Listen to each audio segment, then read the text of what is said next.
día de hoy en nuestra sesión vamos a tener, como les digo, primero un homenaje a nuestro querido maestro, al doctor Moreno, y enseguida vamos a dar inicio con la sesión académica. Y obviamente también el tema es muy bueno, porque vamos a hablar de la neuroanatomía del dolor, vamos a hablar de prácticamente las ramificaciones, tensiones cerebrales. Creo que para que los residentes que inician hoy, nuestros queridos compañeros, empiecen a darse una idea de lo que van a enfrentar prácticamente todos los días, todo el sustrato anatómico. Antes de dar inicio a la sesión, quiero presentar a la doctora Arisbe Rivera, ella es la secretaria de nuestro colegio, quien tiene unos mensajes que dar. Gracias. Como orden del día y dando lectura al acta de la asamblea ordinaria anterior, que se llevó a cabo aquí en el mes de febrero, fue el tema de manejo anestésico, cuidado con el riñón. Fue coordinada por la doctora María del Socorro Vital Flores. Tuvimos una asistencia de 62 médicos presenciales y 135 médicos virtuales. Como siempre, pues se van agregando más médicos de Latinoamérica y obviamente de aquí en México. Y como ya lo mencionó el doctor, hoy se va a hacer la remembranza del doctor Carlos Rodolfo Moreno Latorre. Y como asuntos generales del Colegio Mexicano, les recordamos a los residentes que están aquí y que si ya tienen sus tesis, por favor, las lleven al colegio para que recuerden que existe el concurso de la mejor tesis y obviamente se publica su tesis y se les da el premio económico. Entonces, por favor, ya las pueden enviar para que se haga la selección. Y también recordarles que dentro de la página del colegio, a todos los miembros activos se está haciendo una convocatoria para otros premios que se otorgan en el marco del curso del colegio. Entonces, les recordamos que por favor visiten la página y estén enterados de todo lo que tiene el colegio para el próximo curso. Gracias.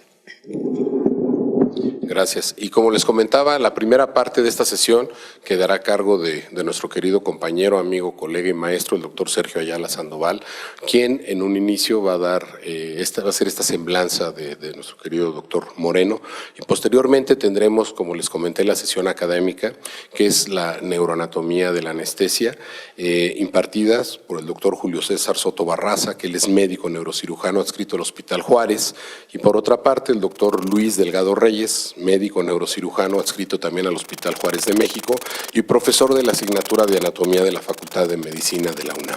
Así que, sin más preámbulos, doctor Ayala, por favor, muchas gracias y bienvenido. Neuroanatomía y dolor casi siempre son inseparables, ¿no? Siempre que hablamos de neuroanatomía, duele, ¿no? Y entonces, cualquiera puede tener un déjà vu, ¿no? Entonces decir, bueno, pues ni modo, así es de dolorosa la neuroanatomía. Pero por supuesto que todos hemos visto y sentido estas dos sensaciones alguna vez, ¿no? La primera, ¿verdad? Aquí el muchacho que vean cómo le da más miedo la aguja que el piquete, ¿verdad? Pero vean ustedes, a este no lo están picando y sin embargo tiene el recordatorio, ¿verdad?, del dolor, ya lo ha vivido. Es como cuando nos ponemos a ver en la televisión el partido de fútbol o de fútbol americano, ¿verdad? Y el jugador sufre una fractura y inmediatamente se oye por ahí, sóbese, ¿no? Eso dolió, ¿no? Y nuevamente nosotros vamos a la memoria y vamos a recordar esa sensación. Ahorita vamos a hacer un pequeño viaje de ida y vuelta, ¿verdad? No vamos a hacer ningún examen de neuroanatomía, nada más vamos a hacer un recordatorio, ¿verdad?, del viaje de ida y vuelta de lo que ocurre precisamente en todo este proceso.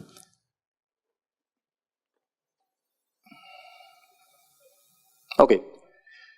Para recordar así de manera rápida, ¿para qué nos sirve tener el dolor? Precisamente nos sirve para esto. La respuesta de dolor nos avisa de que algo no anda bien y nos permite tener una respuesta de retiro. Nuestro sistema nervioso llega a ser a veces tan simple como estas conexiones que llevan un estímulo aferente y una respuesta eferente, ¿verdad? Un arco reflejo simple que es el reflejo de retiro, pero puede ser tan complejo y además el dolor nos sirve ¿para qué? Para protección de nosotros mismos. Y puede ser tan complejo que este mismo estímulo nos sirva para que ciertas conexiones a nivel medular o a nivel del sistema nervioso activen otros centros a través de estímulos excitadores e inhibidores, precisamente para la protección del mismo cuerpo, precisamente para, en este caso, no caer.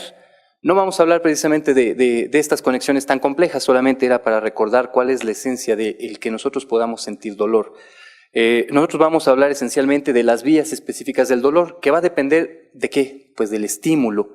Ustedes recordarán que el estímulo puede ser de diferentes tipos, puede ser de diferentes magnitudes, intensidades y de diferente duración en tiempo, lo cual nos va a dar diferentes respuestas y diferentes sensaciones al dolor. Dependiendo de qué estímulo se trata, ya sea un estímulo débil, moderado o intenso, vamos a tener la activación de diferentes vías del dolor.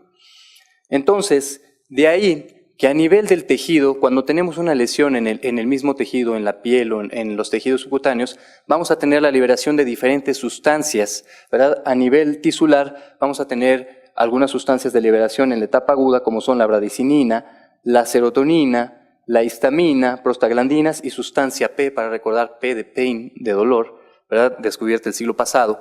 Y entonces, este tipo de sustancias lo que van a hacer es, van a estimular un proceso inflamatorio a nivel local y van a llegar a irritar algunas terminaciones nerviosas.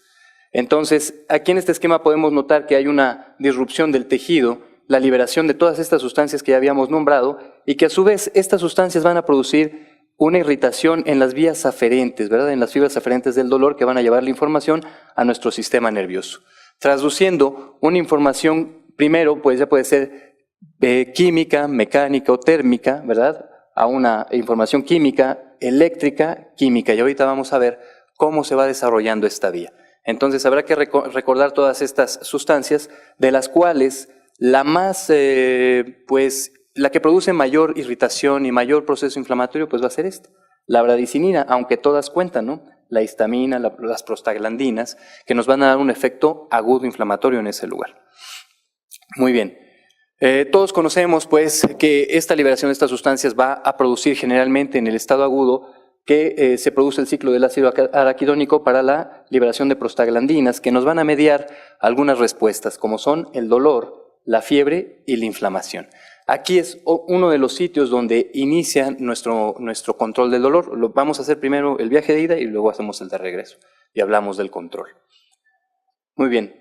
¿Qué receptores van a ser irritados a nivel de del tejido a través de estas sustancias? Pues estos. Tenemos terminaciones nerviosas libres, que generalmente son nociceptores asociados a fibras del dolor, enteramente del dolor, y son generalmente no encapsulados.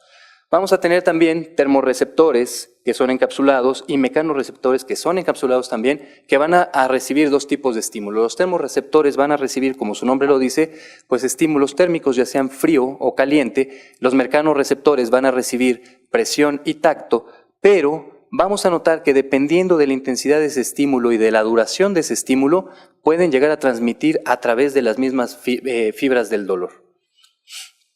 Y entonces aquí tenemos nuevamente nuestras terminaciones nerviosas libres conectadas a fibras del dolor, ¿verdad? Ahorita vamos a platicar un poquito de estas fibras, pero vamos a adelantarnos un poquito, son fibras A delta, fibra C. Tenemos algunos receptores encapsulados que se van a encargar de la recepción, sobre todo de tacto y presión, y algunos receptores encapsulados que son termorreceptores. Nuevamente, dependiendo de ese estímulo, pueden llegar a transmitir a través de estas mismas fibras. Normalmente no lo hacen así, normalmente lo hacen a través de fibras A beta o A alfa. Muy bien, este es un pequeño resumen nada más de los receptores cutáneos, en los cuales tenemos mecanorreceptores, termorreceptores y nocireceptores, que a su vez pueden jugar el papel de nocireceptores per se. No solamente tenemos receptores cutáneos, también tenemos receptores profundos instalados en las articulaciones, en los músculos, también los tenemos en las vísceras, en la pleura, ¿verdad? Que estos generalmente son receptores profundos y estos van a responder al dolor ante estímulos un poquito diferentes, no necesariamente térmicos ni por lesión tisular, generalmente pueden responder a distensión o a isquemia y generalmente producen un tipo de dolor un poquito diferente al que se produce con los receptores cutáneos. Bueno, aquí esta es la teoría que yo les platicaba esencialmente. Nosotros podemos tener un estímulo doloroso, único, ¿verdad? Que se presenta en ese momento y nos condiciona una respuesta dolorosa e inmediatamente nosotros lo que hacemos es retirar el dedo, ¿no? Generalmente cuando nos picamos con algún borde, alguna aguja, ¿no? Entonces retiramos el dedo. Tenemos un estímulo, se retira el dedo y va el dolor por una vía de dolor agudo. Sin embargo, en la parte de abajo, en la parte B, generalmente tenemos un estímulo diferente. Aquí tenemos un estímulo de calor, ¿verdad? Que generalmente vamos sintiendo de a poquito. Empezamos a sentir el calor, se estimulan los termorreceptores. Si nosotros no quitamos el dedo, vamos a empezar a sentir en vez de calor, dolor. Y entonces retiramos el dedo. Pero una vez que retiramos el dedo, el dolor no cesa, el dolor sigue, ¿no? A diferencia de aquí, una vez que retiramos el dedo, el dolor sigue por un momento y cesa. Aquí ya no, aquí el dolor va a persistir. Aquí tenemos dos respuestas diferentes. Tenemos un estímulo que inicialmente fue calor y que después nos va a producir dolor. Y ese dolor inicialmente es agudo, nos hace quitar el dedo, y una vez que lo quitamos, persiste el dolor, ¿verdad? Este es un dolor de tipo crónico o un dolor que va por unas fibras de dolor lento y que generalmente nos habla de lesión tisular. Y esa es la razón por la cual persiste esa sensación aún después de que hayamos retirado nuestra extremidad. Y entonces, habrá que recordar que los estímulos que nos pueden producir dolor son varios, entre ellos los mecánicos, que pueden ir a través de dos fibras, tipo AD y C. Muy fácil de recordar. A de agudo, C de crónico o dolor lento. Entonces así es como vamos a manejar nuestras fibras. El dolor rápido, inmediato, va a ir a través de estas fibras A delta, y el dolor crónico, ¿verdad? O el dolor lento va a ir a través de estas fibras tipo C. Ahorita vamos a diferenciar estas fibras. El estímulo puede ser térmico, viajar por las mismas fibras una vez que sobrepase ese umbral. Entonces vamos a notar que los humanos tenemos muchos más receptores para el estímulo térmico de frío que para el calor. Y eso lo notamos, ¿verdad? El frío lo sentimos luego. Hace tantito aire y sentimos mucho frío. En cambio, el calor lo toleramos un poquito más. Tenemos menos receptores para calor que para frío. Curiosamente, los umbrales para percibir dolor a través del estímulo térmico son un poquito distintos. Cuando se trata de calor, el dolor aparece después de los 45 grados centígrados y generalmente se asocia a lesión tisular.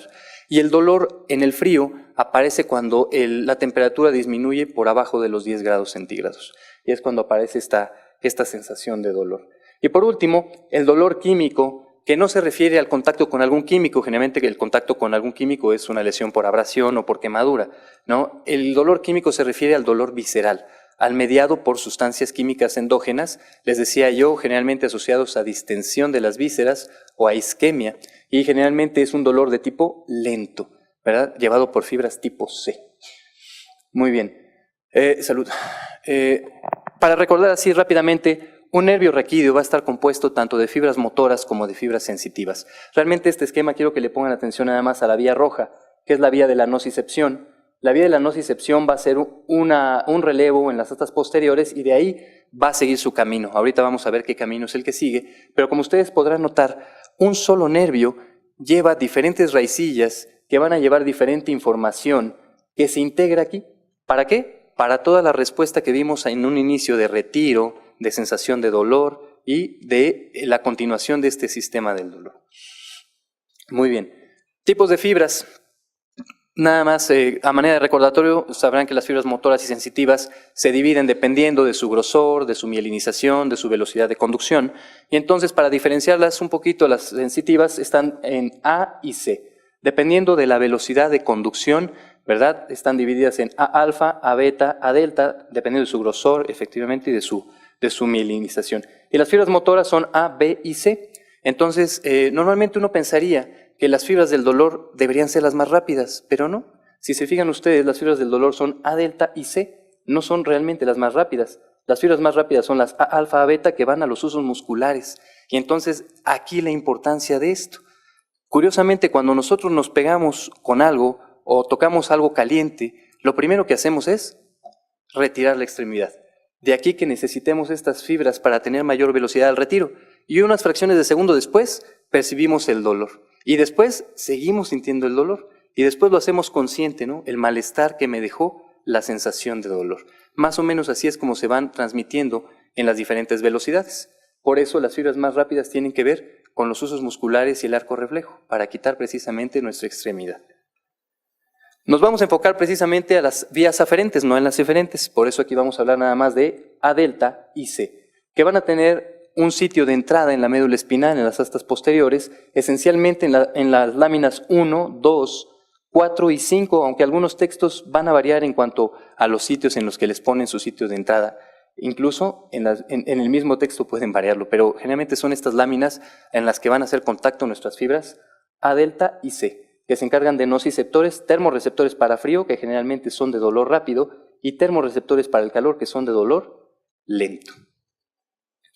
Muy bien, entonces una vez delimitadas nuestras fibras, tenemos nuestras fibras rápidas, A alfa y A beta, que se encargan precisamente del reflejo del retiro, y nuestras fibras sensitivas, que son A delta y C, que van a hacer su contacto en las astas posteriores para después decusarse y ascender cruzados por el sistema anterolateral.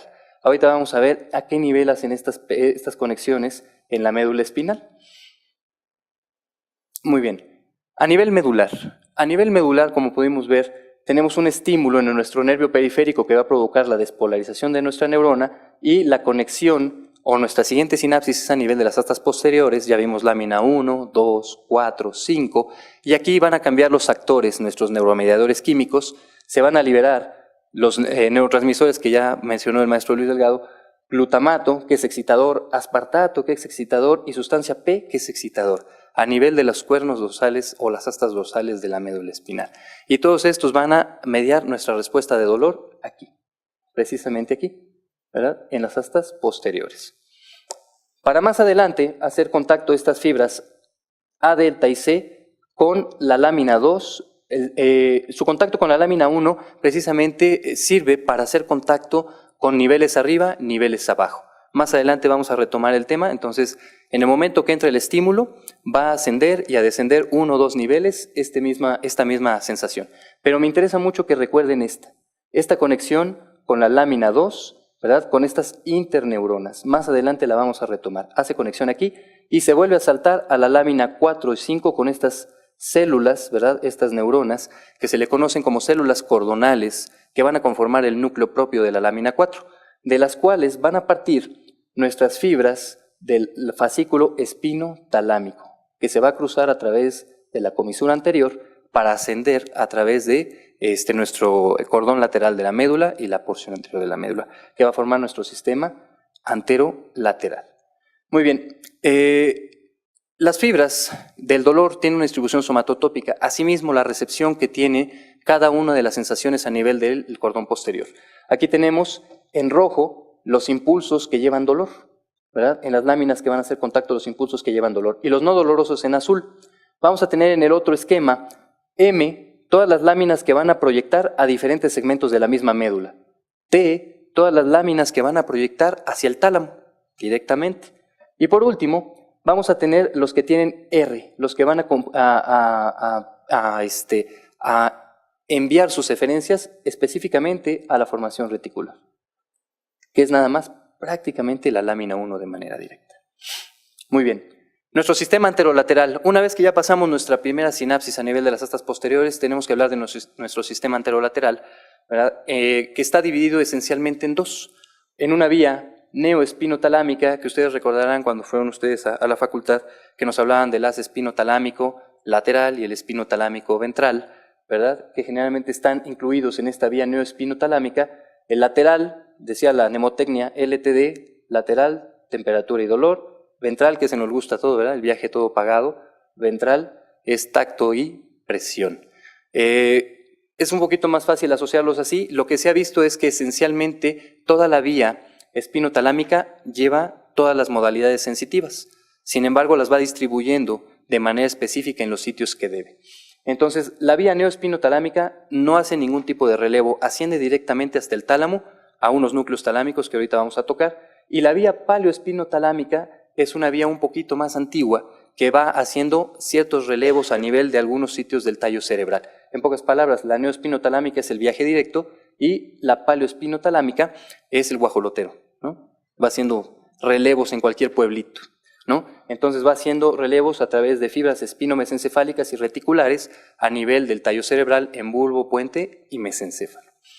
Entonces aquí tenemos un esquema que nos ejemplifica nuestras fibras del dolor A delta y C, ¿verdad? Con sus conexiones en las láminas posteriores, ya que éramos lámina 2, lámina 4 y 5, y se cruzan y van a ascender de manera somatotópica para llevar las fibras de dolor agudo y las fibras del dolor crónico a través de nuestra vía anterolateral.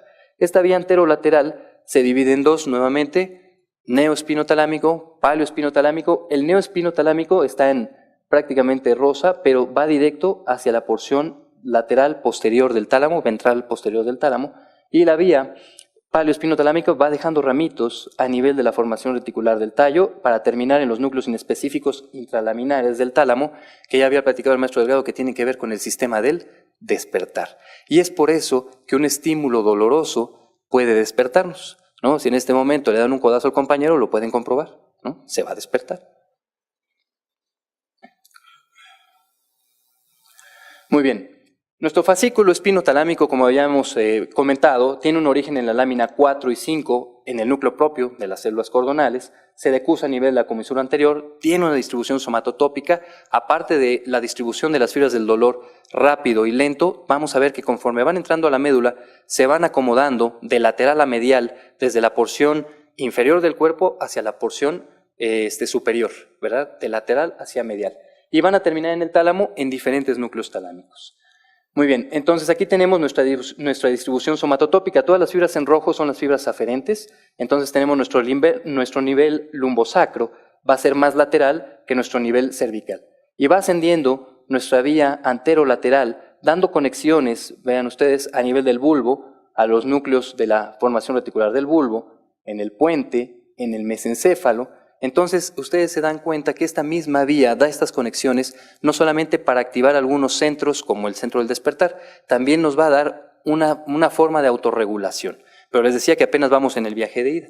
Esta forma de autorregulación la vamos a tocar en el viaje de regreso.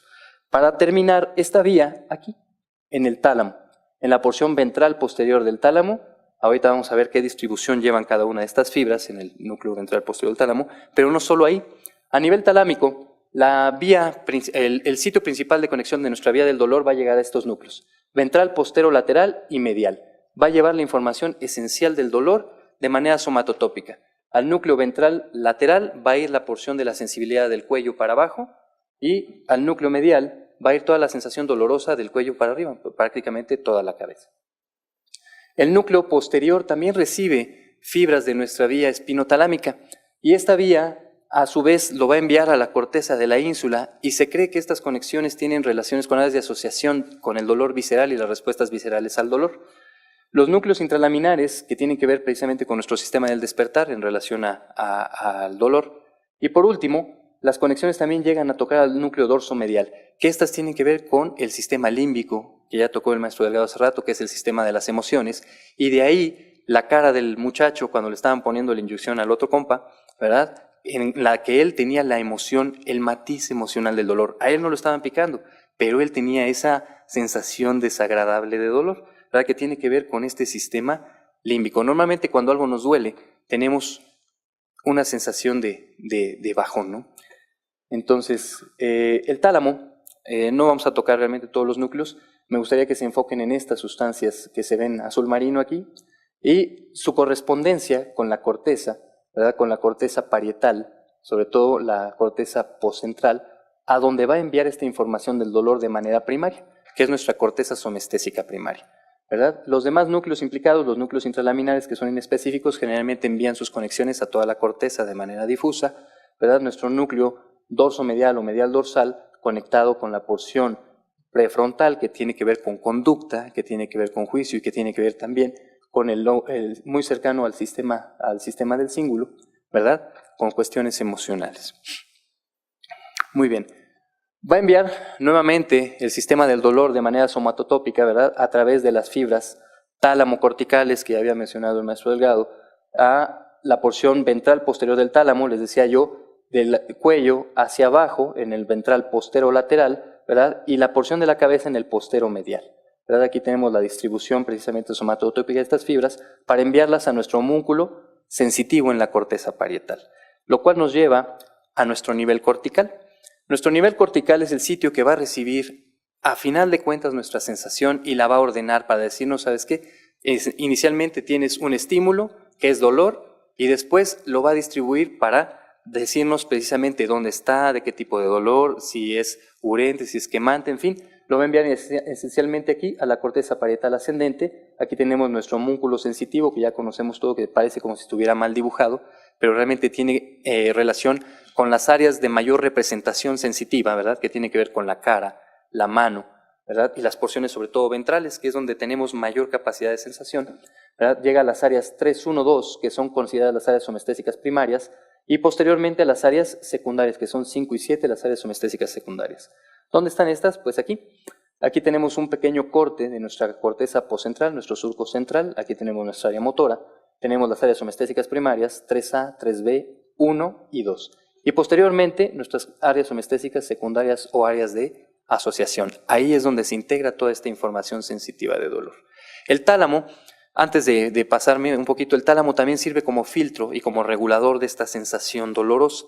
Si ustedes han ido notando, la vía del dolor va haciendo relevos de cuando en cuando, y todos estos relevos tienen que ver con la regulación del dolor. Si el dolor pasara libre, desde el dedo hasta la corteza, sería realmente una sensación insoportable, que incluso nos pudiera condicionar reflejos vagales. En algunas personas incluso un estímulo doloroso puede desencadenar crisis convulsivas, ¿no? Pero este sistema regulador se encarga precisamente de que nosotros podamos tolerar de mejor manera esta sensación. Aquí lo que se representa a nivel cortical es que los mecanorreceptores de adaptación rápida y de adaptación lenta también tienen una distribución somatotópica a nivel de la corteza sensitiva. Generalmente la corteza sensitiva, ustedes recordarán que la neocorteza consta de 6 capas y el sitio principal de la llegada de la sensación va a ser a la capa 4. Y de ahí lo va a empezar a distribuir a las diferentes capas para enviarlos a la corteza de asociación, a la corteza motora y enviar una respuesta diferente de regreso. Entonces ya llegamos a nuestro nivel cortical, última parada de nuestra sensación, a nivel de la corteza parietal. Y entonces aquí tenemos un pequeño resumen donde les colocan en este esquema a nuestra vía neoespinotalámica en azul y rojo, ¿verdad? De manera las vías inferiores y superiores, y la vía paleoespinotalámica que hace sus relevos con la formación reticular en negro. Van a la par, van subiendo a la par, a la par, a la par, y vemos que la neoespinotalámica va al ventral posterolateral y posteromedial. Y tenemos que la paleoespinotalámica llega a los núcleos intralaminares de manera difusa, ¿verdad? Previa sinapsis con la formación reticular de tanto puente, bulbo y mesencéfalo. Entonces, en resumen, esta es nuestra vía de ida. Ahora sí, ya sentimos el dolor. Ahora, ¿qué necesita nuestro sistema nervioso una vez que empieza a tener esa sensación dolorosa? Ahora nuestro sistema nervioso necesita empezar a regular esta sensación de dolor y lo va a hacer a través de estas mismas conexiones, pero ahora lo va a hacer de regreso.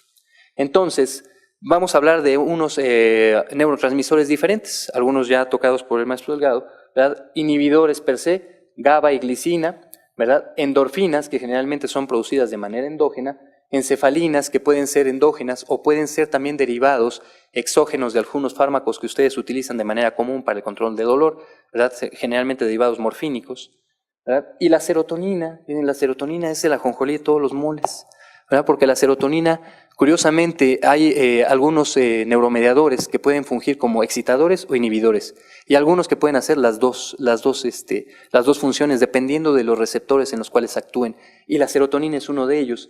Y lo que se ha visto en la liberación de la serotonina en cuanto al control del dolor es que incrementa el umbral al dolor. Y esto explica por qué en los pacientes que sufren de ansiedad, que tienen disminuida su cantidad de producción de serotonina, tienen una magnificación de las sensaciones dolorosas, ¿no? Un paciente depresivo con ansiedad generalmente se pega y le duele mucho más que alguien que tiene, por ejemplo, alguien que hace ejercicio o alguien que se encuentra feliz, ¿verdad? Porque la gente que se encuentra feliz generalmente tiene mayor liberación de endorfinas, que van a inhibir esta sensación del dolor y que van a incrementar la liberación de serotonina. Ahorita vamos a ver cómo funciona esto. Muy bien, el GABA, que es el principal neurotransmisor inhibidor del sistema nervioso, solo tiene la función inhibidora, jamás funciona como excitador. Generalmente es liberado por axones cortos o axones de Golgi tipo 2, solo se encuentra en el sistema nervioso central, no tenemos GABA a nivel del sistema nervioso periférico, y su mayor concentración se encuentra en la sustancia gelatinosa, que su otro nombre se llama lámina 2. Y entonces ustedes recordarán que hace ratito les dije, hagan memoria de esta interneurona que está en la lámina 2, ¿verdad? ¿Por qué? Porque aquí es donde va a actuar precisamente nuestro GABA para regular nuestro dolor, en uno de los sitios de regulación del dolor. Entonces, muchos de los péptidos, aparte del GABA, que se encargan de del control del dolor, son los péptidos opiáceos. Y estos péptidos opiáceos se van a dividir en encefalinas, dinorfinas, beta-endorfinas, y van a tener una distribución pues variada en el sistema nervioso. Pueden estar en la médula espinal, en el tallo cerebral e incluso en el hipotálamo. De estos, lo que nos importan son los derivados de la prodinorfina, ¿verdad?, que generalmente produce una beta-endorfina, que existe en mayor cantidad en hipotálamo y hipófisis, la metaencefalina distribuida en tallo y médula, la leucoencefalina en tallo y médula, y la dinorfina, que se encuentra en todos estos sitios, sin embargo, en mucha menor cantidad. Los opiáceos van a actuar sobre un tipo de receptores específicos que ustedes conocen porque los manejan a la perfección en su práctica diaria, ¿verdad?, que son los receptores mu, ¿verdad?, con mucha respuesta a endorfinas, los receptores kappa, que responden a dinorfinas, y los receptores sigma, que tienen mayor respuesta a encefalinas. Curiosamente, todos estos tipos de receptores están situados en la lámina 1 de Waldeyer y en la lámina 2, en la sustancia gelatinosa, donde vimos nuestra interneurona. De estos, el que con mayor cantidad o mayor concentración se encuentra en este lugar es los receptores de tipo mu. Muy bien, las vías descendentes que se van a encargar de activar este control del dolor son varias. Algunos textos, algunos artículos han referido que la misma corteza, a través del fascículo córtico espinal y córtico nuclear, va haciendo relevos nuevamente de regreso a través de las fibras córtico-talámicas, córtico-nucleares, para hacer relevos a nivel del tálamo, a la regulación precisamente de estas entradas del dolor. Va a hacer relevos a nivel de mesencéfalo, de puente y de bulbo a núcleos específicos para la liberación de endorfinas.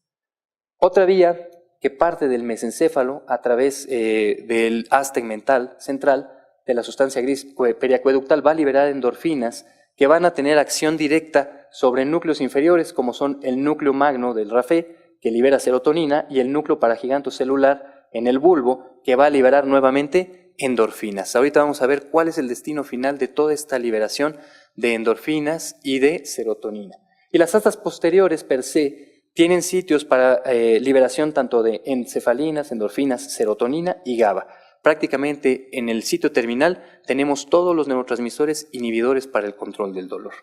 Y entonces vamos a ver que nuestra vía córtico-talámica, córtico-espinal y córtico-nuclear va haciendo relevos en el descenso. Ya vamos de regreso a nuestra vía, ¿verdad?, para estimular a todos estos centros a que liberen precisamente a nivel de la sustancia gris periacueductal. Se van a liberar encefalinas que se van a comunicar con los núcleos del núcleo paragigantocelular a nivel del bulbo. Estas encefalinas, a su vez, van a hacer que estos núcleos liberen serotonina, y esta serotonina va a liberarse a nivel terminal en las astas dorsales, para el control precisamente del dolor a nivel de las astas dorsales. Entonces, aquí tenemos nuevamente el resumen de nuestra sustancia gris periacueductal, con relevo aquí en el núcleo magno del RAFE. Se liberan encefalinas, con el fin de que se liberen aquí, sobre todo serotonina.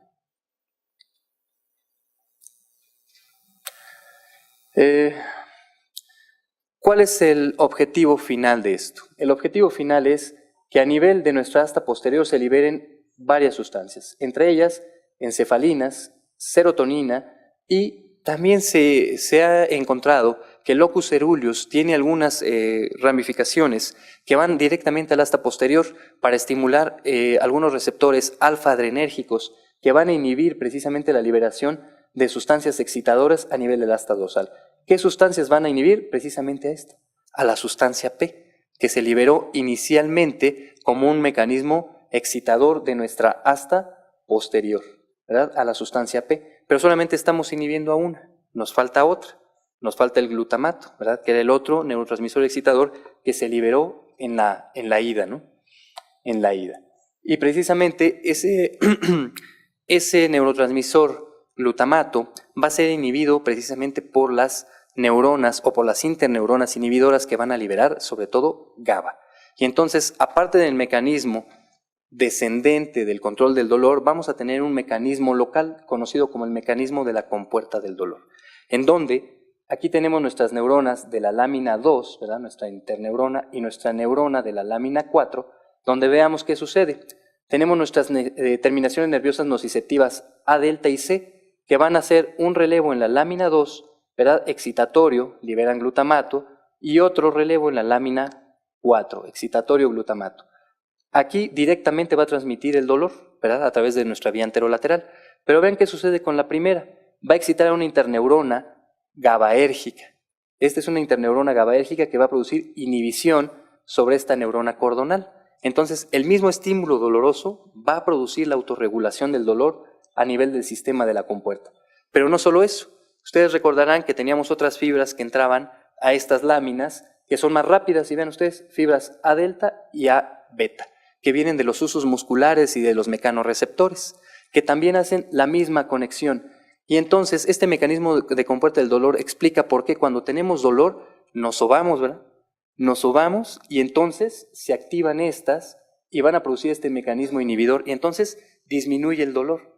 Pero curiosamente algunos se soban y dicen, es que me sobo, se me quita el dolor un rato y otra vez. ¿Por qué? Porque también van a activar directamente nuestro sistema del dolor. Y entonces, este mecanismo de compuerta también explica por qué funcionan algunas terapias alternativas como la acupuntura, ¿no? La acupuntura aplica algunos puntos de presión, va a estimular estas fibras, ¿verdad? Algunos incluso puntos dolorosos que también van a estimular a este mecanismo inhibitorio a través de la liberación de GABA. Ese es como funciona un mecanismo adicional de control del dolor. Y entonces, aquí lo que tenemos es un resumen precisamente de nuestras vías descendentes del dolor, ¿verdad? Con la liberación de encefalinas, nuestra liberación de serotoninas a este nivel, y también tenemos nuestro sistema de compuerta mediado por la estimulación de neuronas inhibidoras GABAérgicas a nivel de nuestra asta posterior, de manera fisiológica. El dolor puede ser perpetuado de una manera patológica, ¿verdad? Y aparecen varios fenómenos. El fenómeno de hiperalgesia, que es un fenómeno de sensibilización principalmente periférica, en el cual lo que se disminuyen son las células liberadoras de neurotransmisores inhibidores.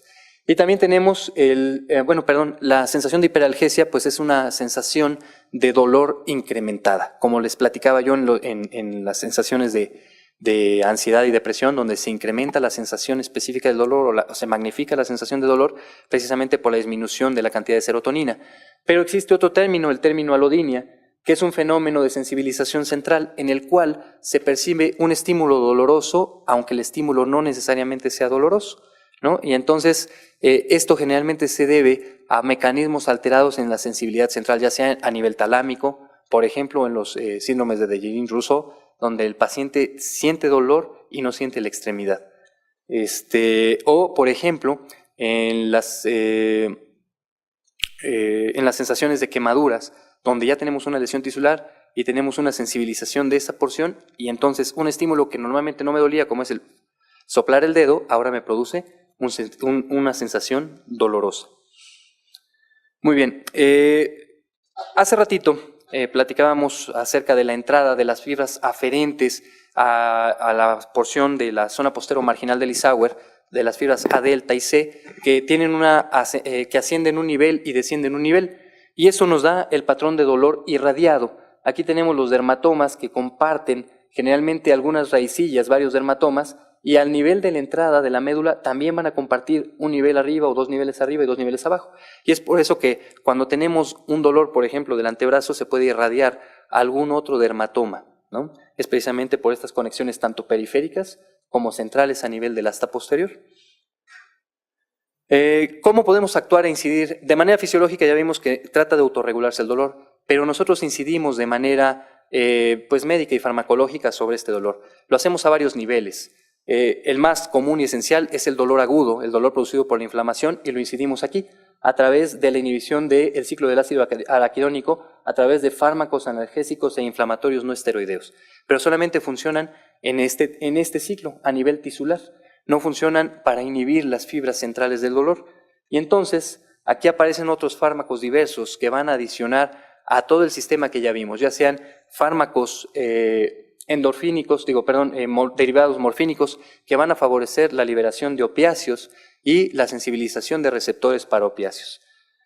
Aquí tenemos un pequeño resumen de cómo se controla el dolor de manera farmacológica y vamos a ver que existe la manera de inhibir la liberación de glutamato a través de las fibras C y las fibras A delta, ¿verdad? A nivel de estos fármacos. como son el topiramato, la carbamazepina, los antidepresivos tricíclicos, que lo que hacen es inhibir la liberación, o más bien dicho, van a ocupar o competir por los receptores de los canales de sodio, inhibiendo lo que es la despolarización de la membrana, por lo tanto la liberación de este tipo de sustancias, ya sea glutamato o la sustancia P. También podemos incidir a nivel de la inhibición de los receptores de sustancia P a través de los opiáceos, ¿verdad? Antidepresivos tricíclicos, antagonistas alfa-2, la duloxetina e incluso el tramadol.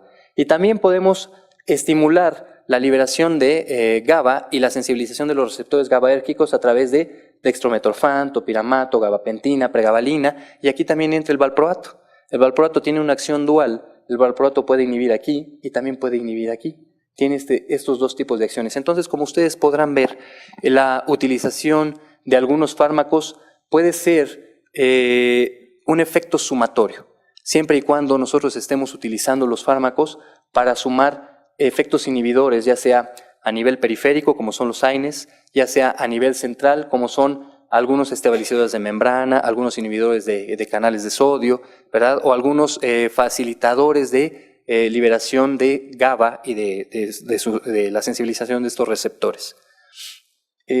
Por último, pues en resumen, lo que podemos ver es que tenemos un estímulo doloroso, una vía de ida, una vía ascendente con los relevos que ya hemos visto, y una regulación descendente y una regulación a nivel del asta posterior. Nuestro sistema nervioso tiene la capacidad precisamente de ayudarnos a controlar el dolor de manera fisiológica y de disminuir el daño, ¿no?, producido por este dolor. Hay mucho por investigar a nivel de la transmisión del dolor. Desde épocas antiguas, Descartes trató de explicarlo. Actualmente tenemos sistemas computarizados, sistemas mucho más sofisticados. Se siguen corriendo algunos proyectos con algunas sustancias que no se sabía que tenían implicación en el dolor. Más adelante supongo que la industria farmacéutica, que es la que impulsa precisamente estas investigaciones, pues va sacando diferentes fármacos que actúan a diferentes niveles para el control de esta misma sensación. Espero que toda esta información pues les haya sido útil, de su agrado. No sé si tengan preguntas, algún comentario, y si no, pues muchas gracias. Después de escuchar las palabras del maestro Ayala, pues da muchas reflexiones, ¿verdad? De que dicen la vida debe continuar, pero el que nosotros como seres humanos sepamos reconocer la labor de un gran ser humano, pues nos da color a nuestra vida. Dicen que la gente que no es agradecida vive su vida en monocromático, y de veras yo los quiero felicitar porque hagan este tipo de remembranzas de gente tan valiosa que pues deben sentirse orgullosos de pertenecer a esta gran especialidad que es la anestesiología. Uno es cirujano y sabe que somos un equipo y que ustedes como anestesiólogos son los que más sufren, nada más de ver al cirujano. Saben, este cirujano es el que hace sangrar al paciente, es el que no sabe manejar los tejidos. Entonces, gracias por su comprensión, compañeros anestesiólogos, en estas circunstancias de la cirugía. El tema es un poquito, diríamos, pesado, porque son muchos conceptos anatómicos, de neuroquímica. Entonces vamos a tratar de ir sintetizando, ir más o menos digiriendo. ¿Qué sería lo importante yo como médico anestesiólogo de ir más allá de lo que son los aspectos puramente técnicos? Y sobre todo si está uno en contacto con médicos residentes en formación, pues siempre sí es agradable poder transmitir este tipo de conocimientos ya un poquito más científicos, profundos, y darle una interpretación a todos esos medicamentos que utilizamos con la anestesia, ¿verdad? Entonces, la plática la he dividido primero en una introducción de lo que es la anatomía y fisiología de nuestro sistema nervioso, que todos ustedes manejan sustancias que van a actuar sobre el sistema nervioso. Entonces, yo pienso que va a ser sencillo todo este recordatorio. Y posteriormente, como decía el doctor Julio César Soto, hablar sobre las bases del estado de conciencia y de la hipnosis, de la amnesia que se presenta cuando se dan cada uno de estos medicamentos. Aquí tenemos algunos datos de introducción que les comentaba del peso de nuestro cerebro, 1350 gramos. ¿Sí? Yo les digo a mis alumnos que me acuerdo de que mi madre, que en paz descansa, me mandaba por las tortillas y me mandaba por 1,5 kilos, porque éramos 8 hermanos, pues entonces yo digo, me mandaba por un encéfalo, ¿no? Un poquito menos que un encéfalo. Vemos que ya a los 90 años pues pierde uno el 90%, sabemos que pesa un poquito más en el hombre que la mujer, pero pues sabemos que la mujer es más inteligente que el hombre, no hay discusión, ¿verdad? Y que también el niño recién nacido pues tiene más cerebro que el adulto, ¿verdad? Mientras que el adulto tiene un 2% del cerebro, el niño tiene 10% de cerebro, ¿sí? Lo que decíamos que un poquito menos pesado en las mujeres. Y aquí vemos la proporción de peso corporal y encéfalo. Vemos que en los antropoides es de 1 a 200, en la foca de 1 a 80, y el delfín es igual que el ser humano, 1 a 50. Entonces es interesante cómo el delfín anatómicamente tiene un sistema nervioso idéntico al nuestro, y que la proporción de su peso corporal del delfín y el peso de su encéfalo es igual que nosotros, que es de 1 a 50. Aquí es donde uno tiene que pagar el costo de la evolución como ser humano, y también el delfín, yo diría. Sabemos que entre más desarrollado esté un sistema nervioso, su capacidad de percepción del medio ambiente es mayor. Y al tener mayor percepción del medio ambiente, su sufrimiento también es mayor. Quiere decir que esos delfines que son cazados y martirizados sufren igual que un ser humano por las estructuras de su sistema nervioso.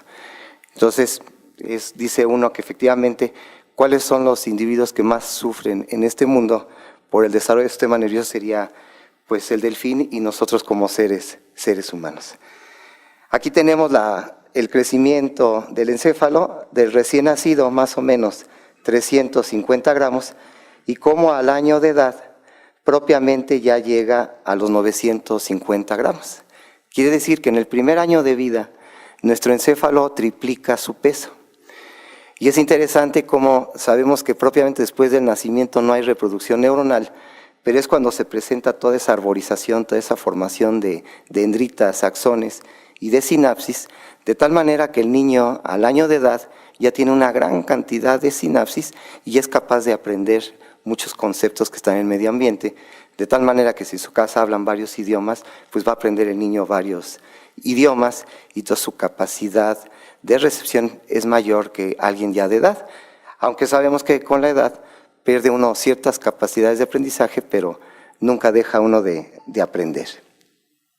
Aquí tenemos la microfotografía de esta formación de sinapsis, que en un principio llevan aparentemente una formación caótica, pero posteriormente de la interrelación del niño con el medio ambiente, estas neuronas, estas sinapsis se van a ir especializando y ya va dándole, por ejemplo, una visión estereoscópica, o también la capacidad de aprendizaje del lenguaje, y sobre todo lo que sería ya la memoria.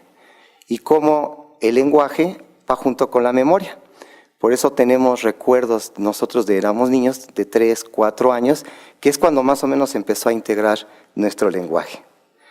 Aquí hablando un poquito de la evolución filogenética y ontogénica del sistema nervioso, ustedes saben que el sistema nervioso se ha ido evolucionando en forma de capas terrestres. Aquí tenemos el sistema nervioso de los invertebrados, donde son ganglios, en donde se le van sobreponiendo capas neuronales, en donde las neuronas más profundas son las más antiguas en la evolución y las más superficiales son las más recientes. Si ya nos vamos a los cordados, como el primer cordado, la lamprea, vemos que ya se empieza a formar un eje en donde las estructuras caudales, como sería la médula espinal, quedan supeditadas al funcionamiento de las estructuras rostrales. Y que en el momento que una estructura rostral se lesiona, ¿sí?, va a tomar las veces de comando la estructura inferior inmediata. Aquí tenemos también que el sistema nervioso, aparte de irse evolucionando en capas terrestres, se ha ido evolucionando de la región medial a las regiones laterales.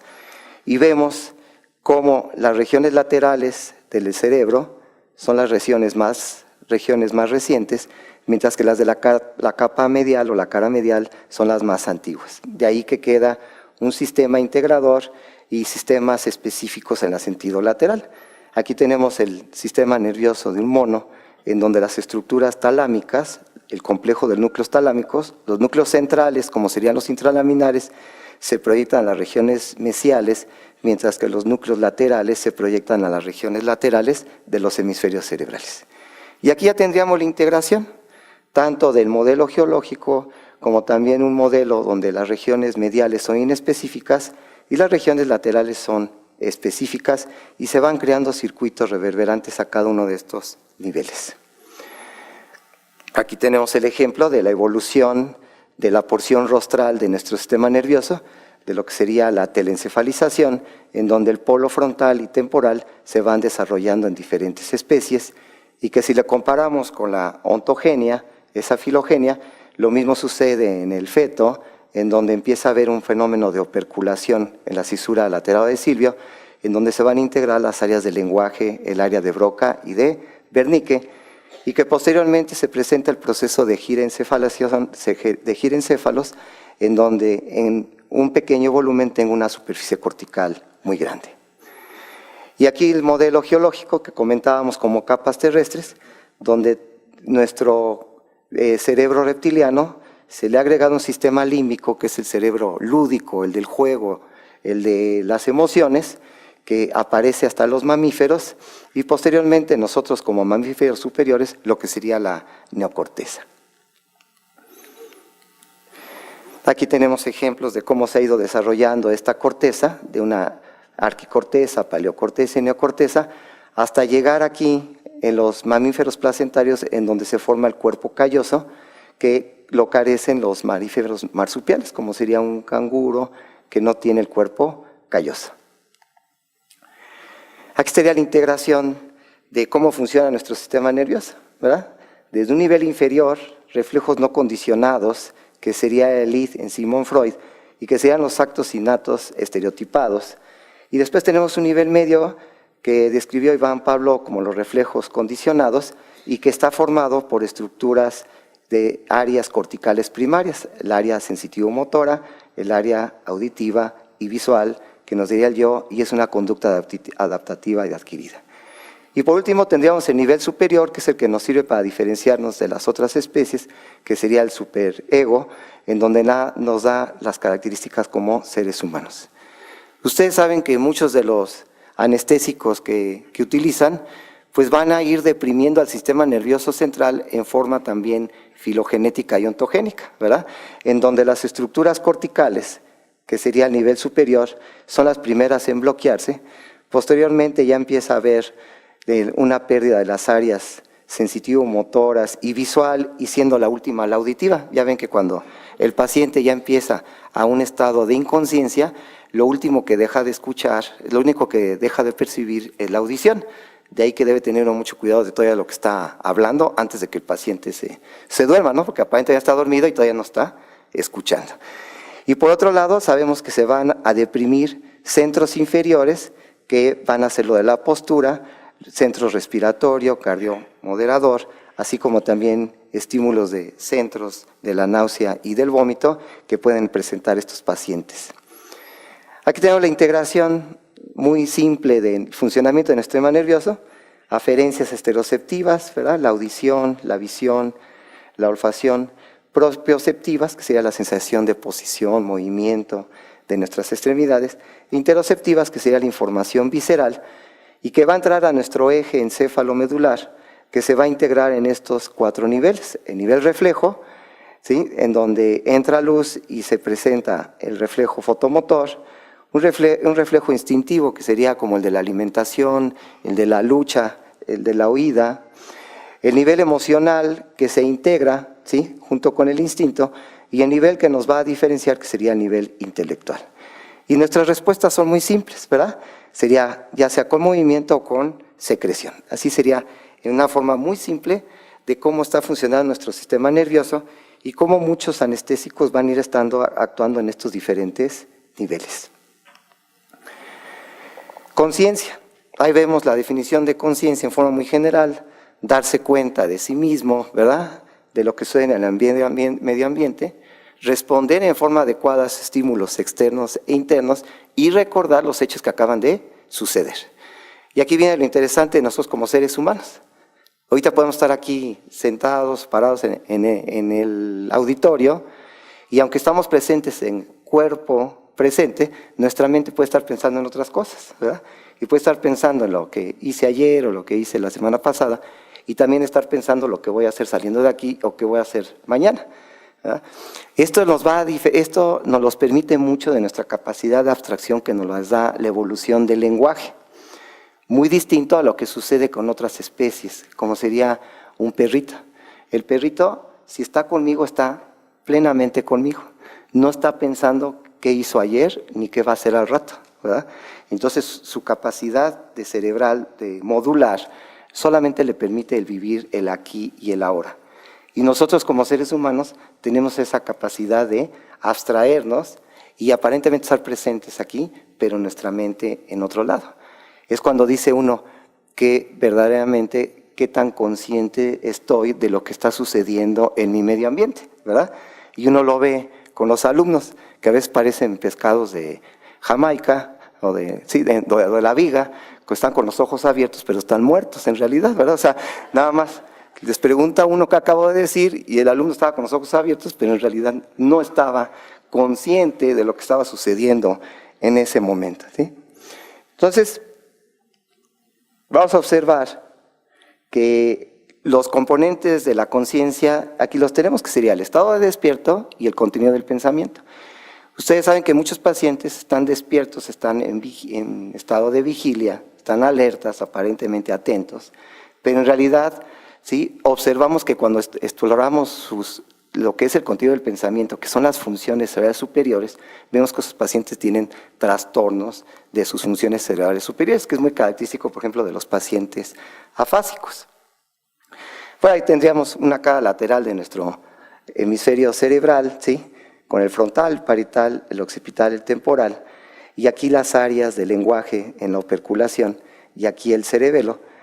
Y vamos viendo más o menos las funciones de cada una de estas zonas, ¿sí?, del frontal, movimiento, estado de ánimo, lo que es la conducta, la intención y la atención. Ya que la intención es un estado mental en el cual yo me preparo para responder a un estímulo. ¿A qué estímulo? Al que venga. Y posteriormente ya viene la atención, que es cuando yo en realidad ya pongo toda mi capacidad intelectual para ese estímulo específico.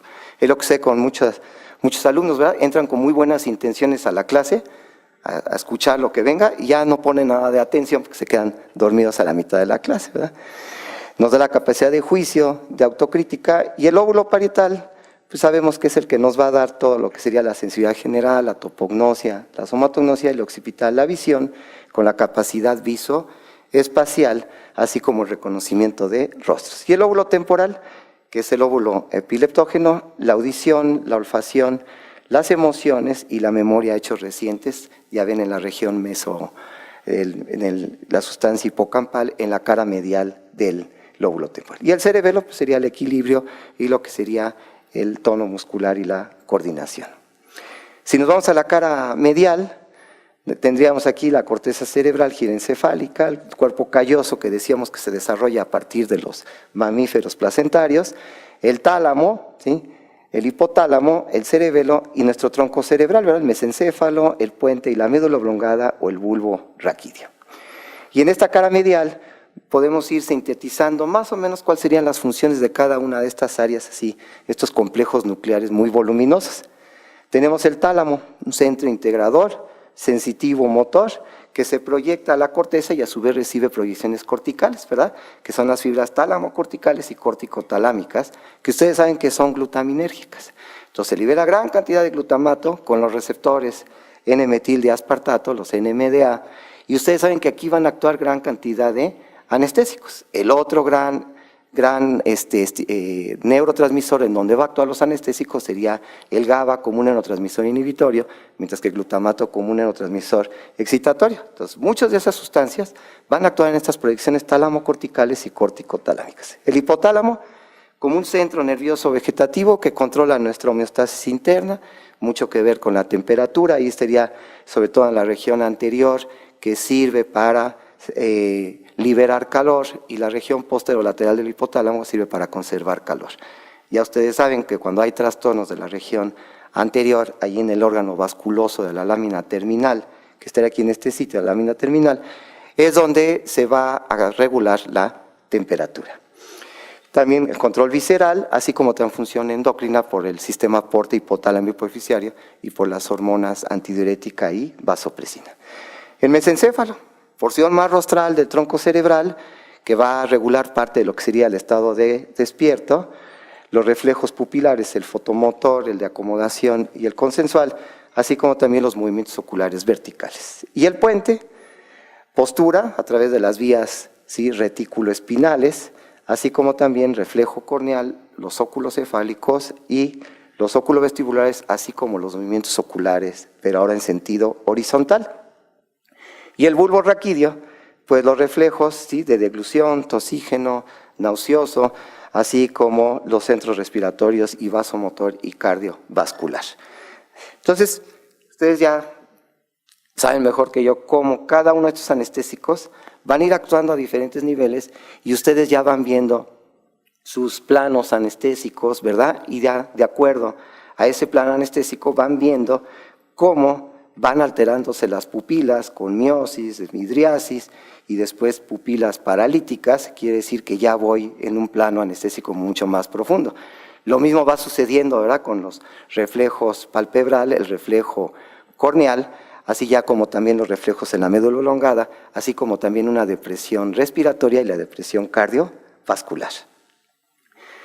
Si hablamos del estado de despierto, pues tendríamos aquí nuestra formación reticular activadora ascendente.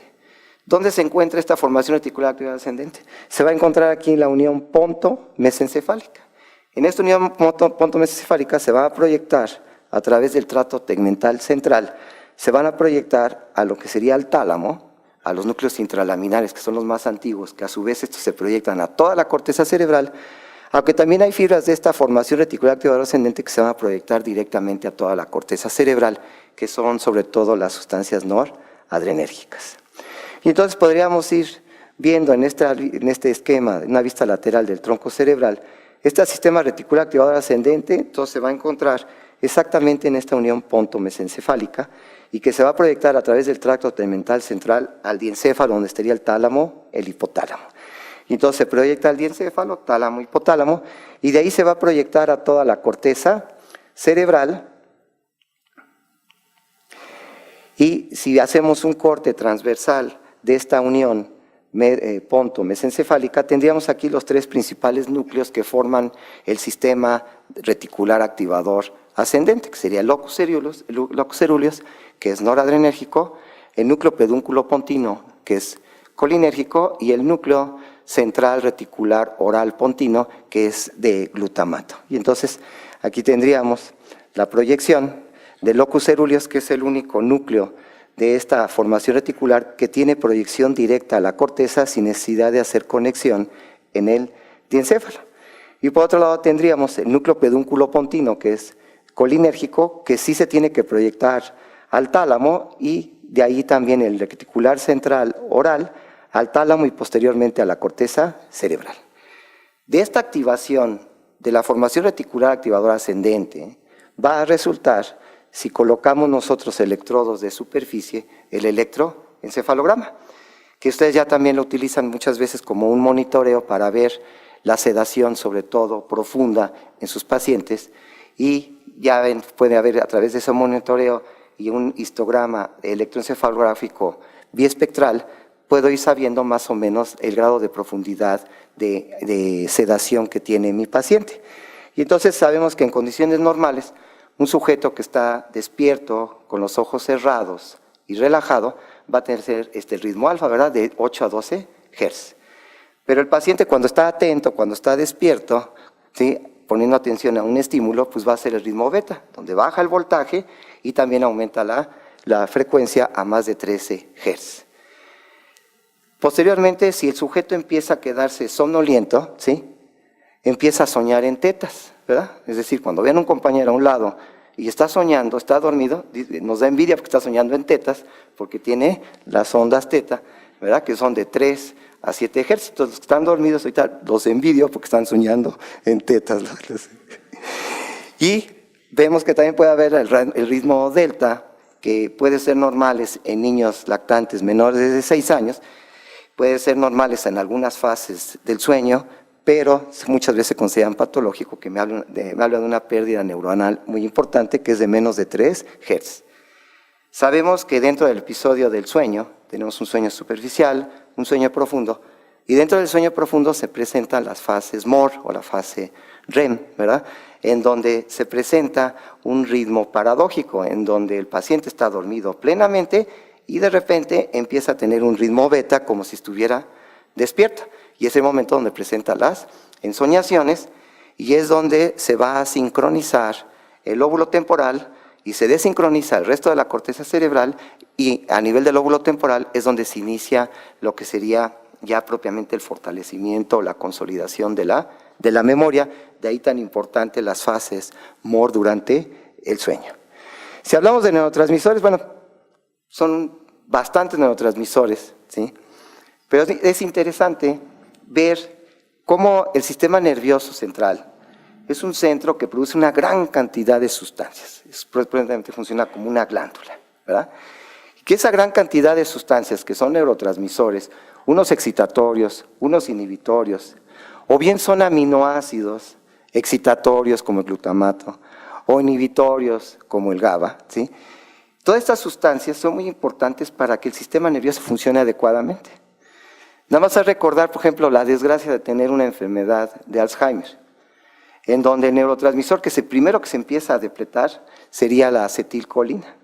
Y el único núcleo, el núcleo más importante que produce acetilcolina, que es el núcleo basal de Meynert, colinérgico, ahí dorsal a lo que sería la sustancia perforada anterior, se empieza a degenerar y da al traste con todo el funcionamiento de lo que sería la neocorteza.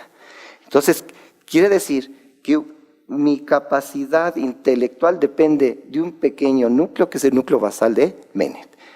Eso es el inicio de la enfermedad. Sabemos que posteriormente ya empieza a haber degeneración de otros núcleos, como sobre todo lo que serían los núcleos serotoninérgicos y el núcleo noradrenérgico. Entonces aquí vamos a ir esquematizando más o menos los sitios en donde se ha visto, donde se producen principalmente este tipo de neurotransmisores y que están regulando el funcionamiento de nuestro sistema.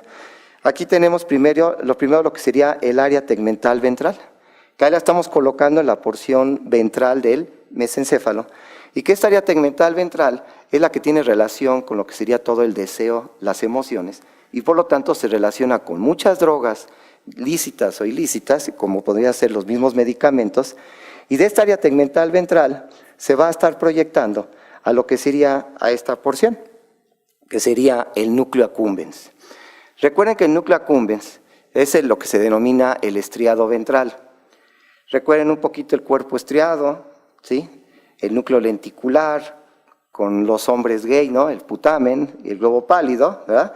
Y abajito de él se encuentra el núcleo accumbens, en la región sublenticular. Y más abajo de él se encuentra la sustancia innominada. Y en la sustancia innominada se encuentra el núcleo basal de Meynert, que es el colinérgico. Y estoy hablando allí, en esta cara basal, lo que sería la sustancia perforada anterior. Entonces, esta área tegmental ventral se va a proyectar aquí al núcleo accumbens. Y este núcleo accumbens pues, tiene gran cantidad de receptores endorfínicos, pero sobre todo también dopaminérgicos, que es a lo que me estamos refiriendo en este momento.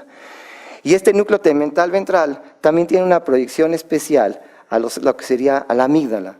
A través de la banda diagonal de Broca, es capaz de llegar aquí a la amígdala, que sabemos que es el núcleo de las emociones, como sería la furia o el miedo. Y por otro lado, esta área tegmental ventral se va a proyectar a la región prefrontal, tanto en su cara lateral como medial, así como también a la región anterior, ¿sí?, del giro del cíngulo. Es decir, aquí estoy hablando de lo que se llaman las vías mesolímbicas, que son las vías del amor, son las vías del deseo.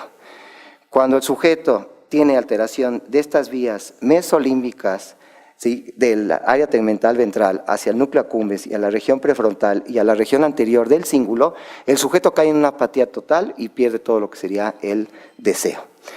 El otro núcleo importante que produce dopamina es la famosa conocida sustancia nigra, que sabemos que se va a proyectar aquí al caudado y va a formar las fibras nigroestriadas, que va a formar los circuitos que regulan todo lo que serían nuestros movimientos estereotipados, como la marcha, el parpadeo, la deglución, que sabemos que se pierden en el paciente con enfermedad de Parkinson idiopático. Esta área tegmental ventral, este mesencéfalo también, sí, esta área de la sustancia nigra, entonces también se proyecta a lo que sería parte del núcleo amigdalino. Acetilcolina, núcleo basal de Meynert. Núcleo basal de Meynert se encuentra inmediatamente por abajo del núcleo de accumbens, que es el núcleo colinérgico telencefálico que ahora se llama. Este núcleo de Meynert se va a proyectar a las regiones prefrontales y de ahí se va a proyectar también a toda la corteza cerebral. De ahí todas estas sinapsis colinérgicas que son los que nos dan la capacidad cognitiva a nosotros como seres humanos.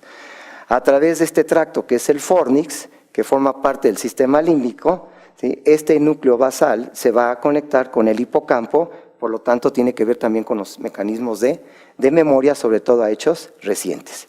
Y por otro lado también existen circuitos intracorticales, ¿sí?, de acetilcolina en toda la corteza cerebral.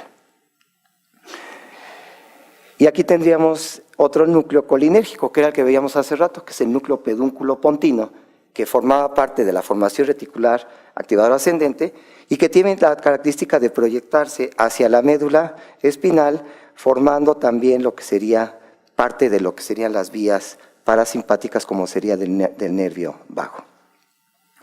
Noradrenalina. Si hablo de noradrenalina, inmediatamente a mi mente viene el locus ceruleus. Y este locus ceruleus localizado exactamente en donde decíamos nace la formación reticular activadora ascendente, en la unión pontomesencefálica, y que decíamos que es el único de la área del núcleo de la formación reticular activadora ascendente que se proyecta directamente a toda la corteza cerebral y también se va a proyectar al hipocampo y es importante para procesos de memoria. Esto es lo que rige mucho de nuestra capacidad de angustia. La angustia sabemos que es un mecanismo de defensa normal que tenemos, en donde si nos dicen, te vamos a hacer ahorita una evaluación, inmediatamente me angustio. Y esa angustia es un mecanismo que hace que active mi sistema nervioso, se active la sustancia, la locus ceruleus, se active mi hipocampo por sus receptores, sí, sobre todo beta, y entonces aumenta mi capacidad de aprendizaje, ¿verdad? ¿Qué es lo que sucede cuando la angustia no la puedo yo, sí, regular? Pues entonces es cuando dice que me bloqueé, ¿no? Y no soy capaz de resolver el problema. Este locus ceruleus también se proyecta hacia el cerebelo. La serotonina. Serotonina, sabemos, tiene que ver con la fase del sueño y tiene que ver también con los estados de ánimo. ¿Dónde se encuentran? Pues los núcleos del RAFE, los núcleos del RAFE rostrales y los núcleos del RAFE caudales. Los rostrales tienen la característica que se proyectan al tálamo, ¿sí? Y también vamos a observar que se proyectan a las regiones prefrontales y a toda la corteza cerebral, ¿sí? Ahí tendría una. Y los núcleos del RAFE caudales, que va a hablar el doctor Julio, en lo que es la modulación de la entrada del dolor, ¿verdad? En donde descienden vías serotoninérgicas, ¿sí?, RAFE espinales, y van a modular la entrada del dolor en las astas posteriores de la médula espinal.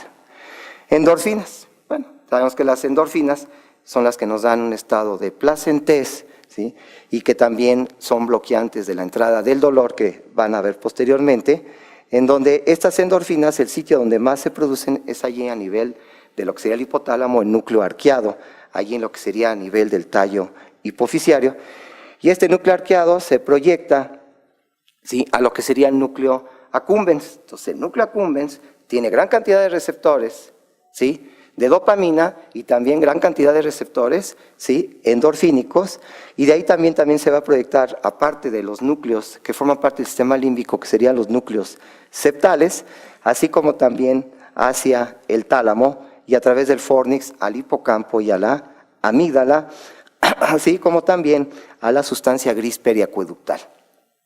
Esta sustancia gris periacueductal que tiene gran cantidad de receptores endorfínicos y que se activa cuando hay un estímulo doloroso muy intenso, y que la liberación de endorfinas lo que va a hacer es bloquear la entrada del dolor tanto a este nivel del tronco cerebral como también en las astas posteriores de la médula espinal. Y el gran neurotransmisor que ustedes utilizan, ¿sí?, que es un inhibidor, es un neurotransmisor inhibitorio por excelencia, que sería el GABA, que se está produciendo en gran parte de la corteza cerebral, GABA, así como también aquí en el cuerpo estriado, en el núcleo caudado, que se va a proyectar a lo que sería al núcleo lenticular, sobre todo en la porción del globo pálido, y este globo pálido sabemos que se va a proyectar al tálamo. Todas estas son sinapsis inhibitorias, ¿verdad? Y ya al tálamo se proyecta a la corteza, fibras tálamo-corticales que son, ¿sí?, de glutamato, que son excitatorias. Entonces, también vemos que este núcleo lenticular en su porción de globo pálido se proyecta aquí al núcleo subtalámico, y ahí están los circuitos del cuerpo estriado que regulan mucho de esa actividad, ¿sí?, autonómica, así como también lo que sería el núcleo reticular talámico. Este núcleo reticular talámico, recuerden que es un sistema de compuertas que está regulando las fibras tálamo-corticales y córtico-talámicas y que se activa en la fase del sueño profundo, bloqueando la conexión entre el tálamo y la corteza cerebral por este sistema de compuertas que es el núcleo reticular del tálamo, y entonces cuando se desincroniza la corteza cerebral de los centros, ¿sí?, subcorticales. Y aquí tendríamos el núcleo de la región preóptica, que es un núcleo que se activa cuando nosotros nos vamos a dormir y que va a producir gran cantidad de GABA, y que este GABA va a actuar sobre un pequeño núcleo que está aquí en el hipotálamo, que es el núcleo túbero-mamilar, que es el mayor productor de histamina. Y entonces se ha visto que sujetos que tienen insomnio pueden tener lesión de la región del núcleo de la región preóptica, que no inhibe a este núcleo histamínico para que se induzca el sueño.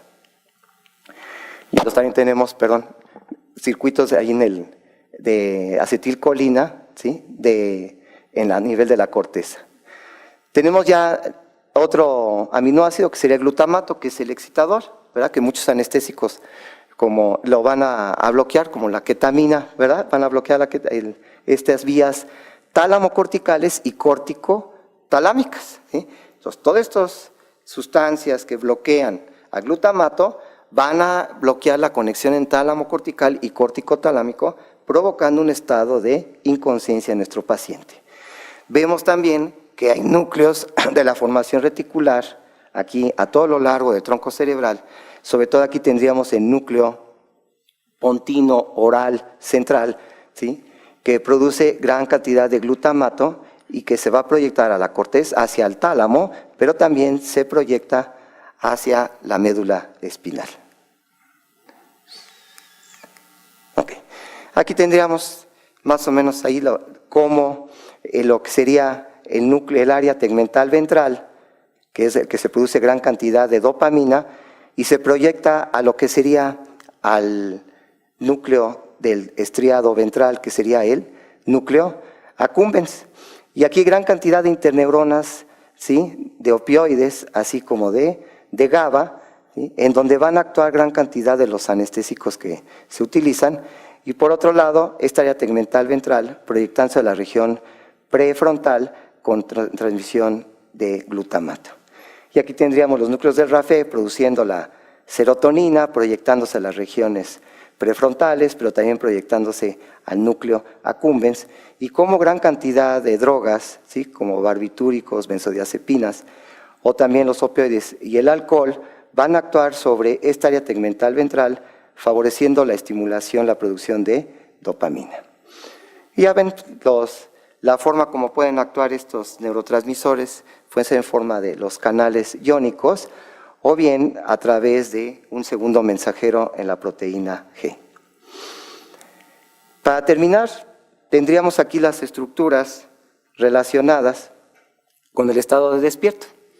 Decíamos que son tres: locus ceruleus, el núcleo pedúnculo pontino y lo que sería el núcleo reticular central oral pontino. Y entonces el locus ceruleus, Se va a proyectar aquí la unión, estamos en un corte transversal en la unión ponto-mesencefálica, y es el único núcleo que se va a proyectar directamente a toda la corteza cerebral, y es un núcleo noradrenérgico que va a aumentar nuestra capacidad de atención, de concentración, así como también nuestra capacidad de memoria. El núcleo central, ¿sí?, del reticular oral, que es pontino, este núcleo tiene la característica que se va a proyectar al tálamo. ¿A qué núcleos del tálamo? Los más antiguos, que son los núcleos intralaminares, que son los que reciben la formación reticular activadora ascendente, y que posteriormente se va a proyectar de los núcleos intralaminares, se va a proyectar a toda la corteza cerebral para dar el estado de despierto. Y el núcleo pedúnculo pontino, que es de acetilcolina, se va a proyectar tanto al núcleo basal colinérgico de Maynard, así como también al núcleo tuberomamilar, que es el que produce histamina y que ayuda al estado de despierto, y también se proyecta a los núcleos intralaminares del tálamo, y de ahí se va a proyectar a la corteza cerebral.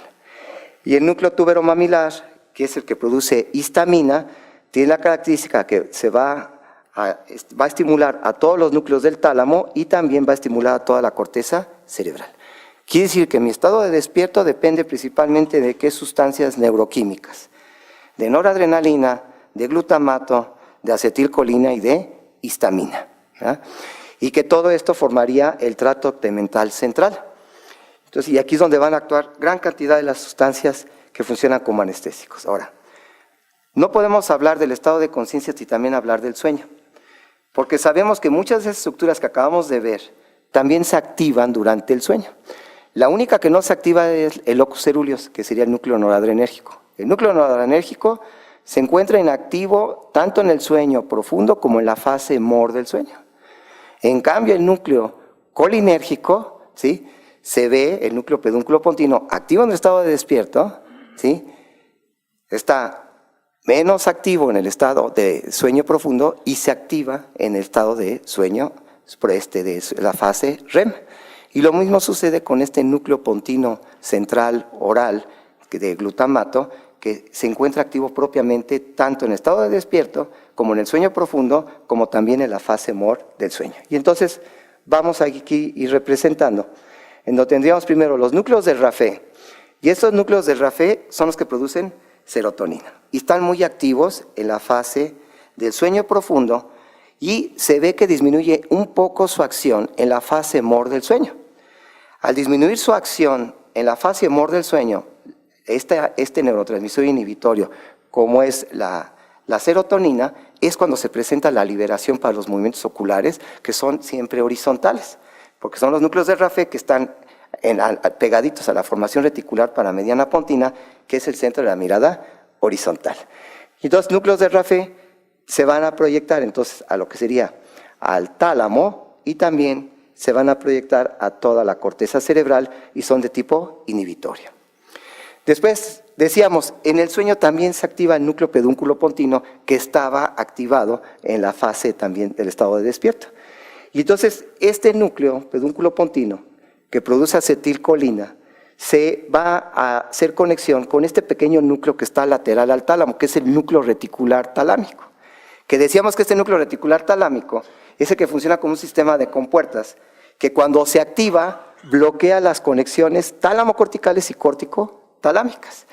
Quiere decir que este núcleo pedúnculo pontino está muy activo en la fase profunda del sueño, que es cuando el sujeto es más difícil que se pueda despertar, y es debido a que estimula al núcleo reticular del tálamo, que es el que produce gran cantidad de GABA.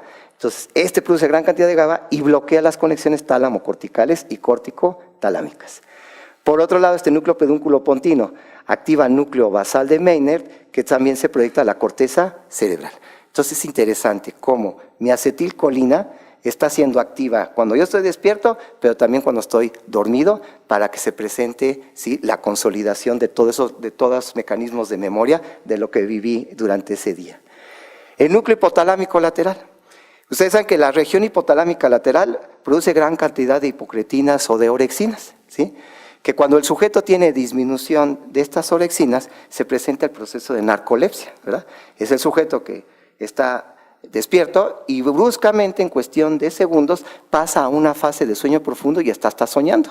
Y así pasa muchas veces, ¿no? El compañero de al lado estaba bien despierto y ahorita yo lo veo dormido y hasta con fase MOR, ¿no? Moviéndose los ojos. Bueno, puede ser que tenga narcolepsia, ¿verdad? Alguien dirá, ¿verdad? Entonces, este núcleo hipotalámico lateral, ¿sí?, tiene la característica que se proyecta toda la corteza cerebral, las orexinas, pero estas orexinas dejan de producirse durante la fase del sueño, ¿sí? Y entonces estas orexinas van a estimular al núcleo pedúnculo pontino, que es el colinérgico, y por otro lado, estas orexinas están siendo reguladas por la cantidad de luz ambiental.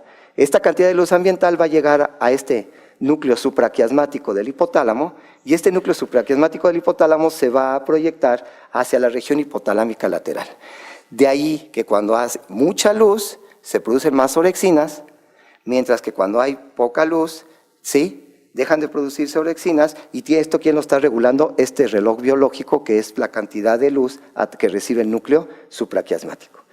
Decíamos el núcleo central pontino, que tiene la característica que se proyecta hacia la formación reticular de la médula oblongada, y esta formación reticular de la médula oblongada se proyecta a lo que sería a las astas anteriores de la médula espinal, y esto se activa cuando estamos en la fase del sueño profundo, en donde propiamente uno pierde el tono muscular, hay disminución de la frecuencia respiratoria, de la frecuencia cardíaca. Decíamos el núcleo túbero-mamilar, que es el núcleo histamínico, va a estar en conexión con el área preóptica. Y entonces tengo aquí mi núcleo del área preóptica comunicado con el núcleo túbero-mamilar, y ya decíamos, el núcleo de la región preóptica produce gran cantidad de GABA que se va a liberar cuando nos vamos a dormir y va a inhibir al núcleo túbero-mamilar para que deje de producirse histamina y favorezca el sueño. Entonces quiere decir que es lo que decíamos, que cuando hay lesión de esta región preóptica, el sujeto presenta insomnio.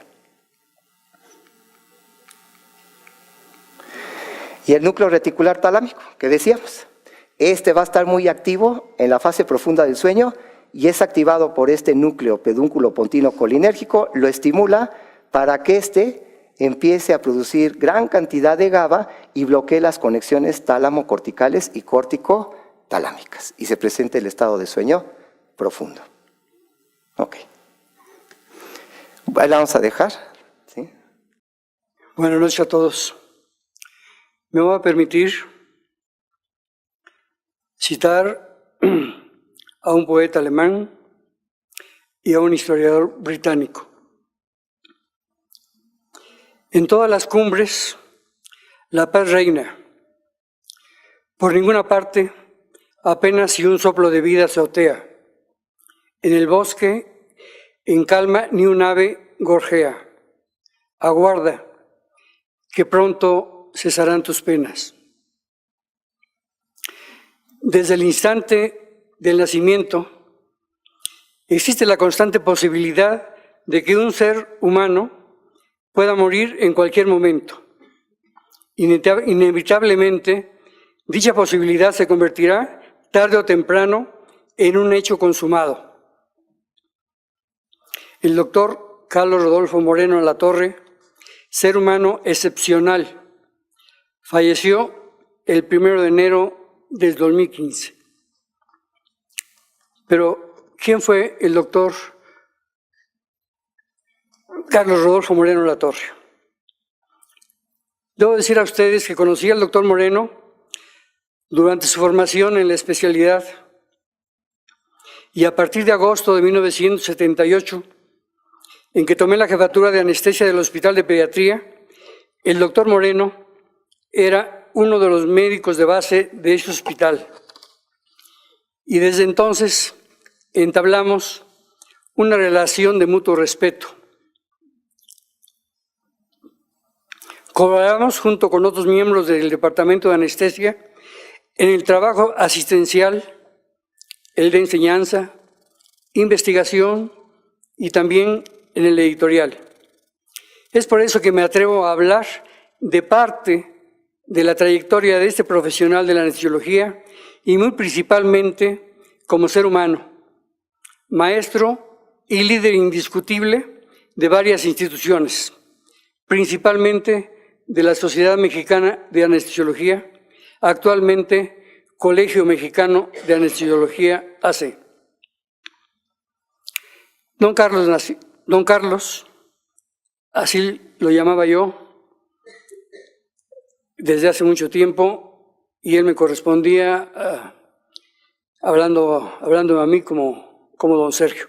Por eso en algunos momentos voy a utilizar el don Carlos exclusivamente. Pues don Carlos nació en la Ciudad de México el día 28 de noviembre de 1944. Es hijo del general Epigmenio Moreno Domínguez y de la señora Raquel Alatorre Lara. Su núcleo familiar lo conformaban sus dos hermanos, Raúl Armando Moreno Latorre, ingeniero civil, ya fallecido, y el doctor Marco Antonio Moreno Latorre, médico anestesiólogo cardiovascular. El doctor Carlos Moreno se casó con la licenciada en letras, señora Irma García Gómez. Tienen dos hijos, Irma Carla, licenciada en diseño gráfico, y Carlos Rodolfo, ingeniero industrial. Para nosotros los médicos, la muerte es nuestro enemigo. Y fríamente estamos obligados a pensar que morir no siempre es una tragedia. La muerte es un problema de los vivos, no de quienes fallecieron. Y por eso, el día de hoy hacemos un homenaje al doctor Moreno en nombre del Colegio Mexicano de Anestesiología y le damos nuestras más sinceras condolencias a la señora Irma García Gómez de Moreno y a las familias Moreno, García y Moreno Alatorre. Por cuestión de tiempo, me saltaré hasta su formación académica. La licenciatura en Medicina la realizó en la Facultad de Medicina de la Universidad Nacional Autónoma de México de 1963 a 1968. El internado de pregrado en el Hospital General de México de la Secretaría de Salud y Asistencia en 1968. El servicio social en el poblado Alfajayucan de Hidalgo. Él presentó su examen profesional para obtener el título de médico cirujano el 28 de octubre. En esa ocasión se le otorgó, además del título, la mención honorífica. Realizó el internado rotatorio de posgrado en la Clínica Hospital número 25 del Seguro Social Nezahualcóyotl, del 1 de marzo de 1970 al 28 de febrero de 1971. La especialidad en anestesiología, una especialidad ya universitaria, la realizó en el Hospital General del Centro Médico Nacional del IMSS, sede del curso, y con rotación por los 6 hospitales que contaba en ese entonces el Centro Médico Nacional. Su actuación como residente de la especialidad fue ampliamente reconocida por los jefes de servicio y médicos de base con quienes se formó. La residencia fue realizada en el lapso de marzo de 1971 a febrero de 1973. La tesis que presentó para obtener el diploma universitario fue el reporte de un caso de shock anafiláctico a la propanidina.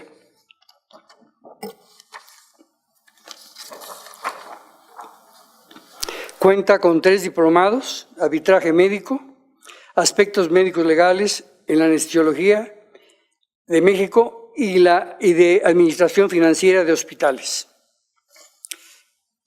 Su actividad laboral. Al término de la residencia, fue adscrito al Hospital de Pediatría del Centro Médico Nacional del Seguro Social del 1 de marzo del 73 a julio de 1986. Pero también fue un médico adscrito al Departamento de Anestesiología del Hospital de Urgencias de Joco, Coyoacán, del 1 de marzo al 31 de septiembre del 73. Después del terremoto del 19 de septiembre de 1985, el Hospital de Pediatría quedó inhabilitado, donde días después recibimos la indicación de reubicarnos en el Hospital Francisco del Paso y Troncoso. Siendo el que habla jefe de servicio, recibió la indicación de escoger a 5 anestesiólogos con características muy estrictas, muy especiales. Y el primer anestesiólogo al que invité a participar en ese grupo de 5 fue precisamente al doctor Carlos Moreno. Este grupo era el que iba a ser parte del nuevo grupo de anestesia para cuando se construyera el nuevo hospital de pediatría. Pero mientras nos ordenaron reubicarnos en el Hospital General del Centro Médico La Raza, en el área de cirugía pediátrica. Esta reubicación ocurrió el 23 de octubre de 1986. Pero el 1 de agosto de 1986, con todo el merecimiento médico y académico, fue nombrado jefe del Departamento de Anestesiología y Terapia Respiratoria del Hospital de Oncología del Centro Médico Nacional del IMSS. Correspondió a él terminar la lucha que había iniciado uno de nuestros maestros, el doctor Luis Bernés, por una clínica del dolor. Le tocó a él ya la parte última de esa lucha y quedó ya integrado en forma permanente la clínica del dolor en el Hospital de Oncología. Posteriormente, 3 años después, renunció al Seguro Social para dedicarse a la práctica privada y pasó a ocupar la jefatura de anestesia y quirófano del Hospital Infantil Privado, cargo que desempeñó hasta hace 4 años. Su producción científica o literaria es autor y coautor de 102 artículos, la mayor parte de ellos publicados en la Revista Mexicana de Anestesiología del Colegio, en la Revista del Seguro Social, en la de Dolor y Terapia Intensiva, y en revistas de anestesia de Argentina y Bélgica. Colaboró en 10 capítulos de libros.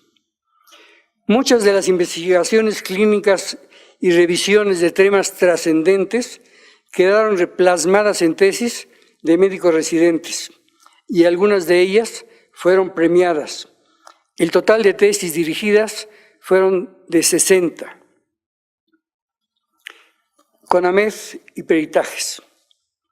Ante la inminente integración de la CONAMED, participó muy activamente en diversos tópicos referentes a los objetivos, reglamentación y planteó cuestionamientos y posturas ante esa comisión. El doctor Fernández del Castillo, en ese entonces comisionado nacional, lo invitó a participar como asesor externo, invitación que refrendaron las siguientes administraciones. A la fecha participó en más de 90 asesorías en la CONAMED y como perito privado en aproximadamente 12 de ellas. Participó activamente en forma conjunta con otros anestesiólogos colegiados e instituciones en la integración de la norma 170 y la actualmente vigente, la 06, para la práctica de la anestesiología en México. Pero también en la Dirección General de Profesiones de la Secretaría de Educación Pública colaboró activamente en el Código de Ética para el ejercicio profesional de la anestesiología. Este código que aparece en nuestros estatutos, pareciera ser que este código de ética es exclusivo para los colegiados. Mucha gente lo cree así, pero no. Este código de ética es para todo aquel anestesiólogo que está registrado ante la Secretaría de Educación Pública. Actividades académicas.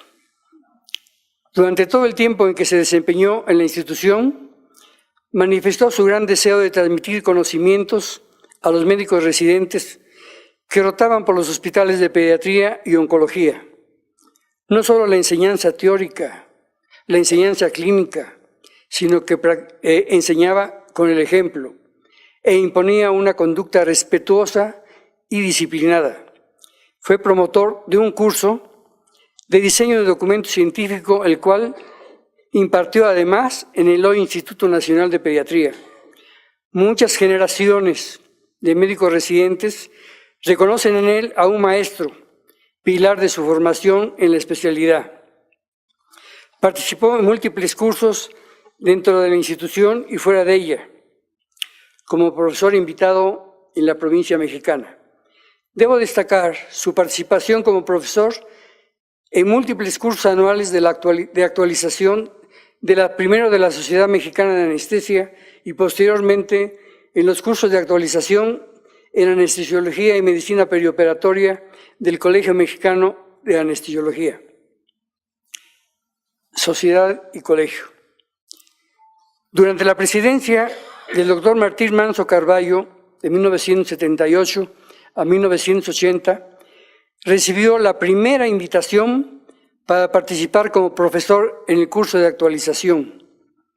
Posteriormente, siendo presidente la doctora Estela Melman, 1980-1983, fue nombrado tesorero de la sociedad.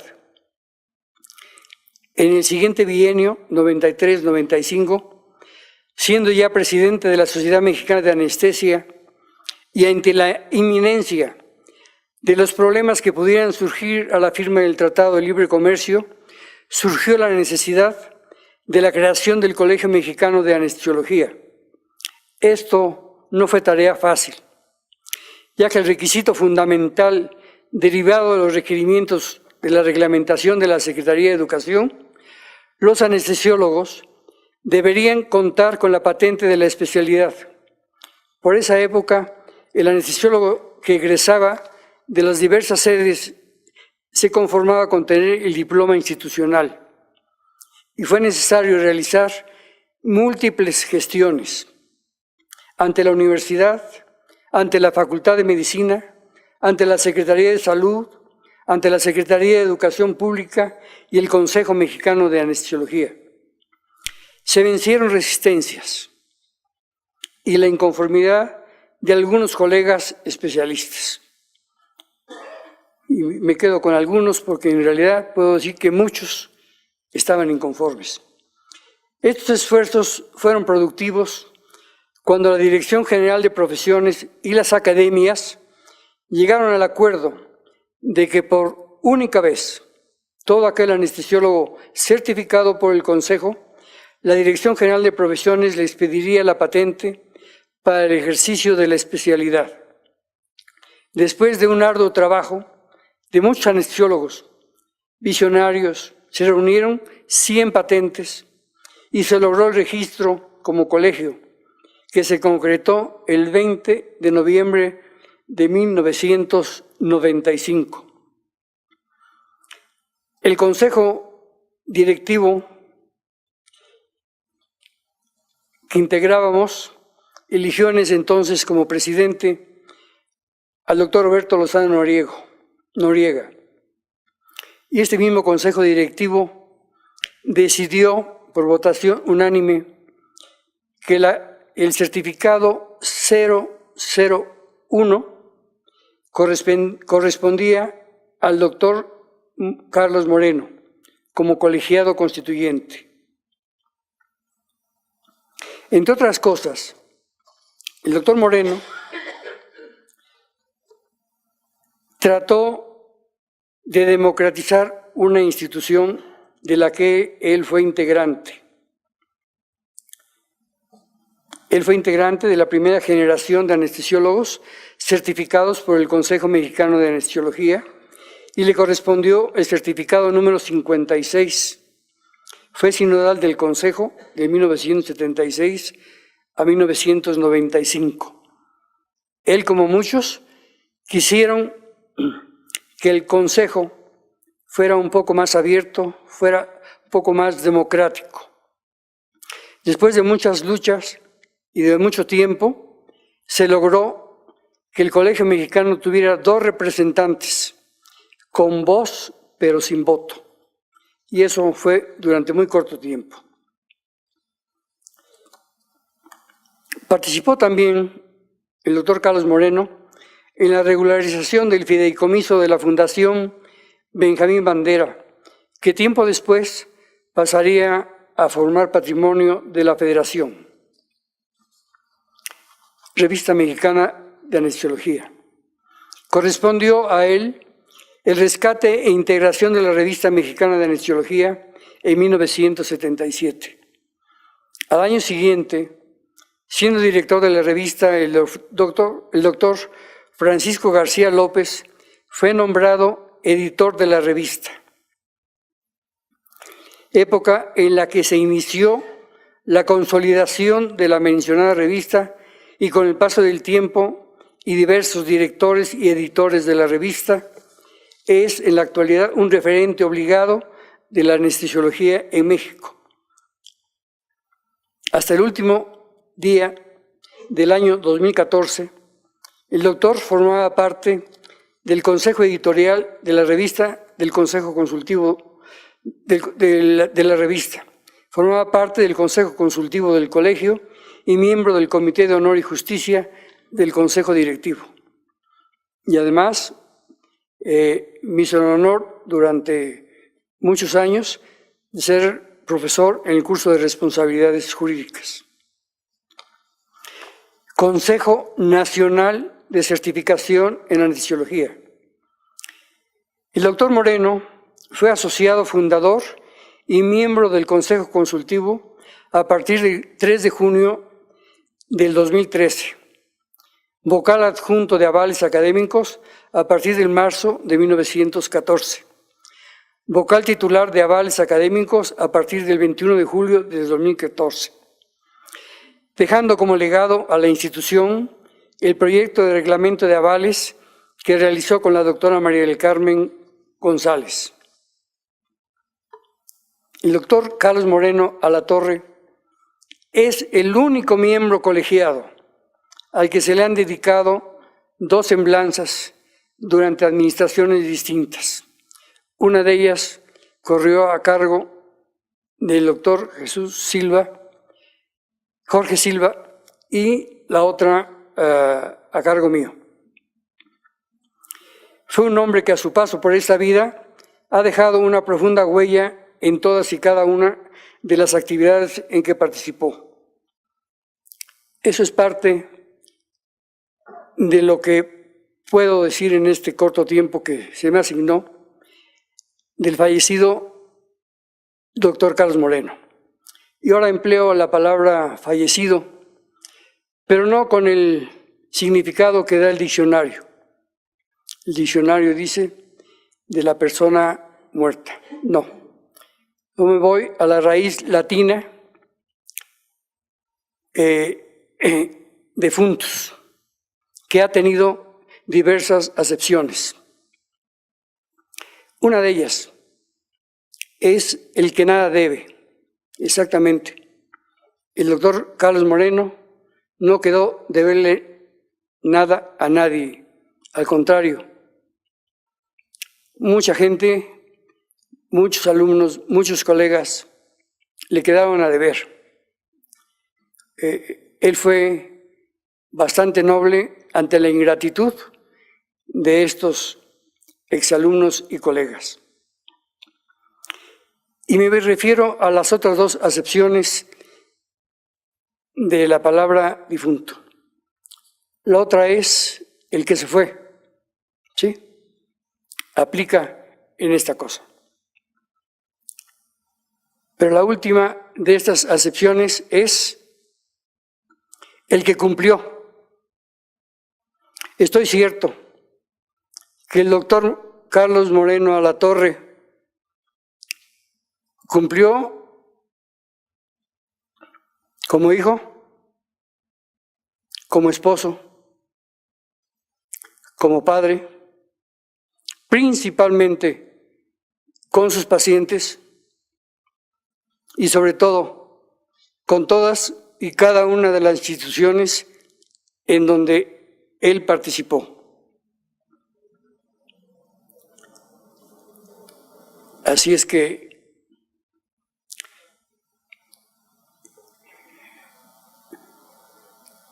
no me queda más que decir, descanse en paz, maestro, y quizás por algún lugar nos veremos. Muchas gracias.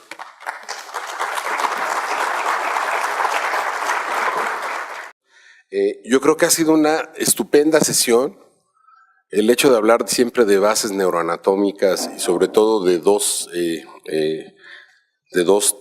tipos de sensaciones que para los anestesiólogos son prioritarias, como el dolor y la conciencia, pues expuesto magistralmente como el día de hoy, nos hizo recordar y nos hizo volver a reentender, y quizás nos manden a estudiar otra vez las vías del dolor, porque es algo que no terminamos siempre, y quizás para ir entendiendo mejor día a día cómo hacemos las interacciones de nuestras técnicas anestésicas para alcanzar el estado anestésico que día tras día, al menos en la cirugía de neuro, ahora con las cirugías de dormido, despierto, dormido, pacientes que tienen que tener ciertas características en el transanestésico y transoperatorio es importante. Yo quiero comentarles que tenemos prácticamente casi 139 asistentes virtuales, una de las concurrencias más grandes que hemos tenido. Tenemos gente de Argentina, gente de Venezuela, gente de Colombia, de la República, doctor, pues prácticamente mucho del Distrito Federal, pues Zacatecas, Nogales, Monterrey, y quisiera hacerles algunos comentarios que hemos recibido. Felicitaciones a los ponentes, un doctor Sabas Miranda, jubilado del IMSS, la doctora Gina Melio del Hospital Pemex Sur. Ha sido un gran recordatorio, muchas gracias, felicidades por la plática.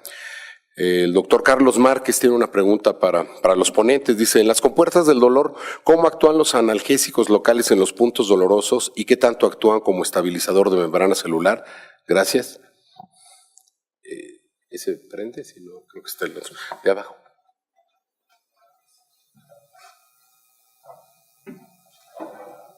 Sí, los analgésicos locales tienen dos situaciones. Bueno, los analgésicos locales actúan a nivel periférico, ya vimos en el ciclo, la lesión tisular, en la porción del ciclo de oxigenasa, pero por ejemplo la capsaicina, a nivel de la compuerta del dolor, lo que va a favorecer es la inhibición de la liberación de la sustancia P y va a favorecer la liberación de GABA a nivel de la interneurona inhibidor.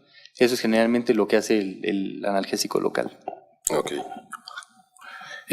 Para hacerlo comparado, ¿hay alguna pregunta o comentario aquí de los compañeros a nivel presencial? Creo que todo quedó muy claro, o de plano nos dieron otra muy buena repasada de lo que es la anatomía de las vías del dolor. Pues si no hay más, yo quiero reiterarles mi agradecimiento. Creo que es una muestra muy, muy buena del compañerismo y de la actitud que podemos tener al trabajar en equipo, tanto neurocirujanos como anestesiólogos. La información que ustedes manejan y la que nosotros manejamos nos debe hacer grandes para ofrecer buenos resultados, buenas estrategias y buenos tratamientos para la mayoría de nuestros pacientes. Pues si no hay más preguntas, yo les reitero, nadie más de aquí, o que no les dé miedo, igual. Sí, doctor. No me voy a autopreguntar, nada más voy a hacer un pequeño comentario. Sí, doctor.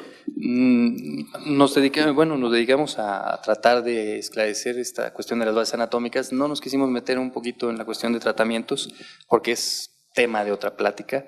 Sin embargo, tocamos un poquito el control farmacológico del dolor. Sin embargo, ya tenemos también algunos métodos quirúrgicos para el control del dolor, ¿verdad? Ya tenemos métodos quirúrgicos y no quirúrgicos, ¿no? Se están corriendo algunos protocolos con algunos estimuladores externos, en fin, para control del dolor. Les decía yo, es situación de otra plática, pero pues, se me hizo prudente comentarles que existen otras opciones más allá de los analgésicos. Ok, doctor.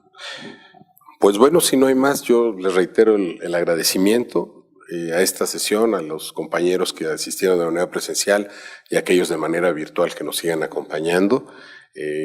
Ya tendremos la siguiente sesión para el mes de abril, el primer lunes del mes de abril, nuevamente aquí en esta sede, esperando contar con su valiosa presencia y, como siempre, la valiosa colaboración de distinguidos ponentes. Entonces, doctores, muchísimas gracias.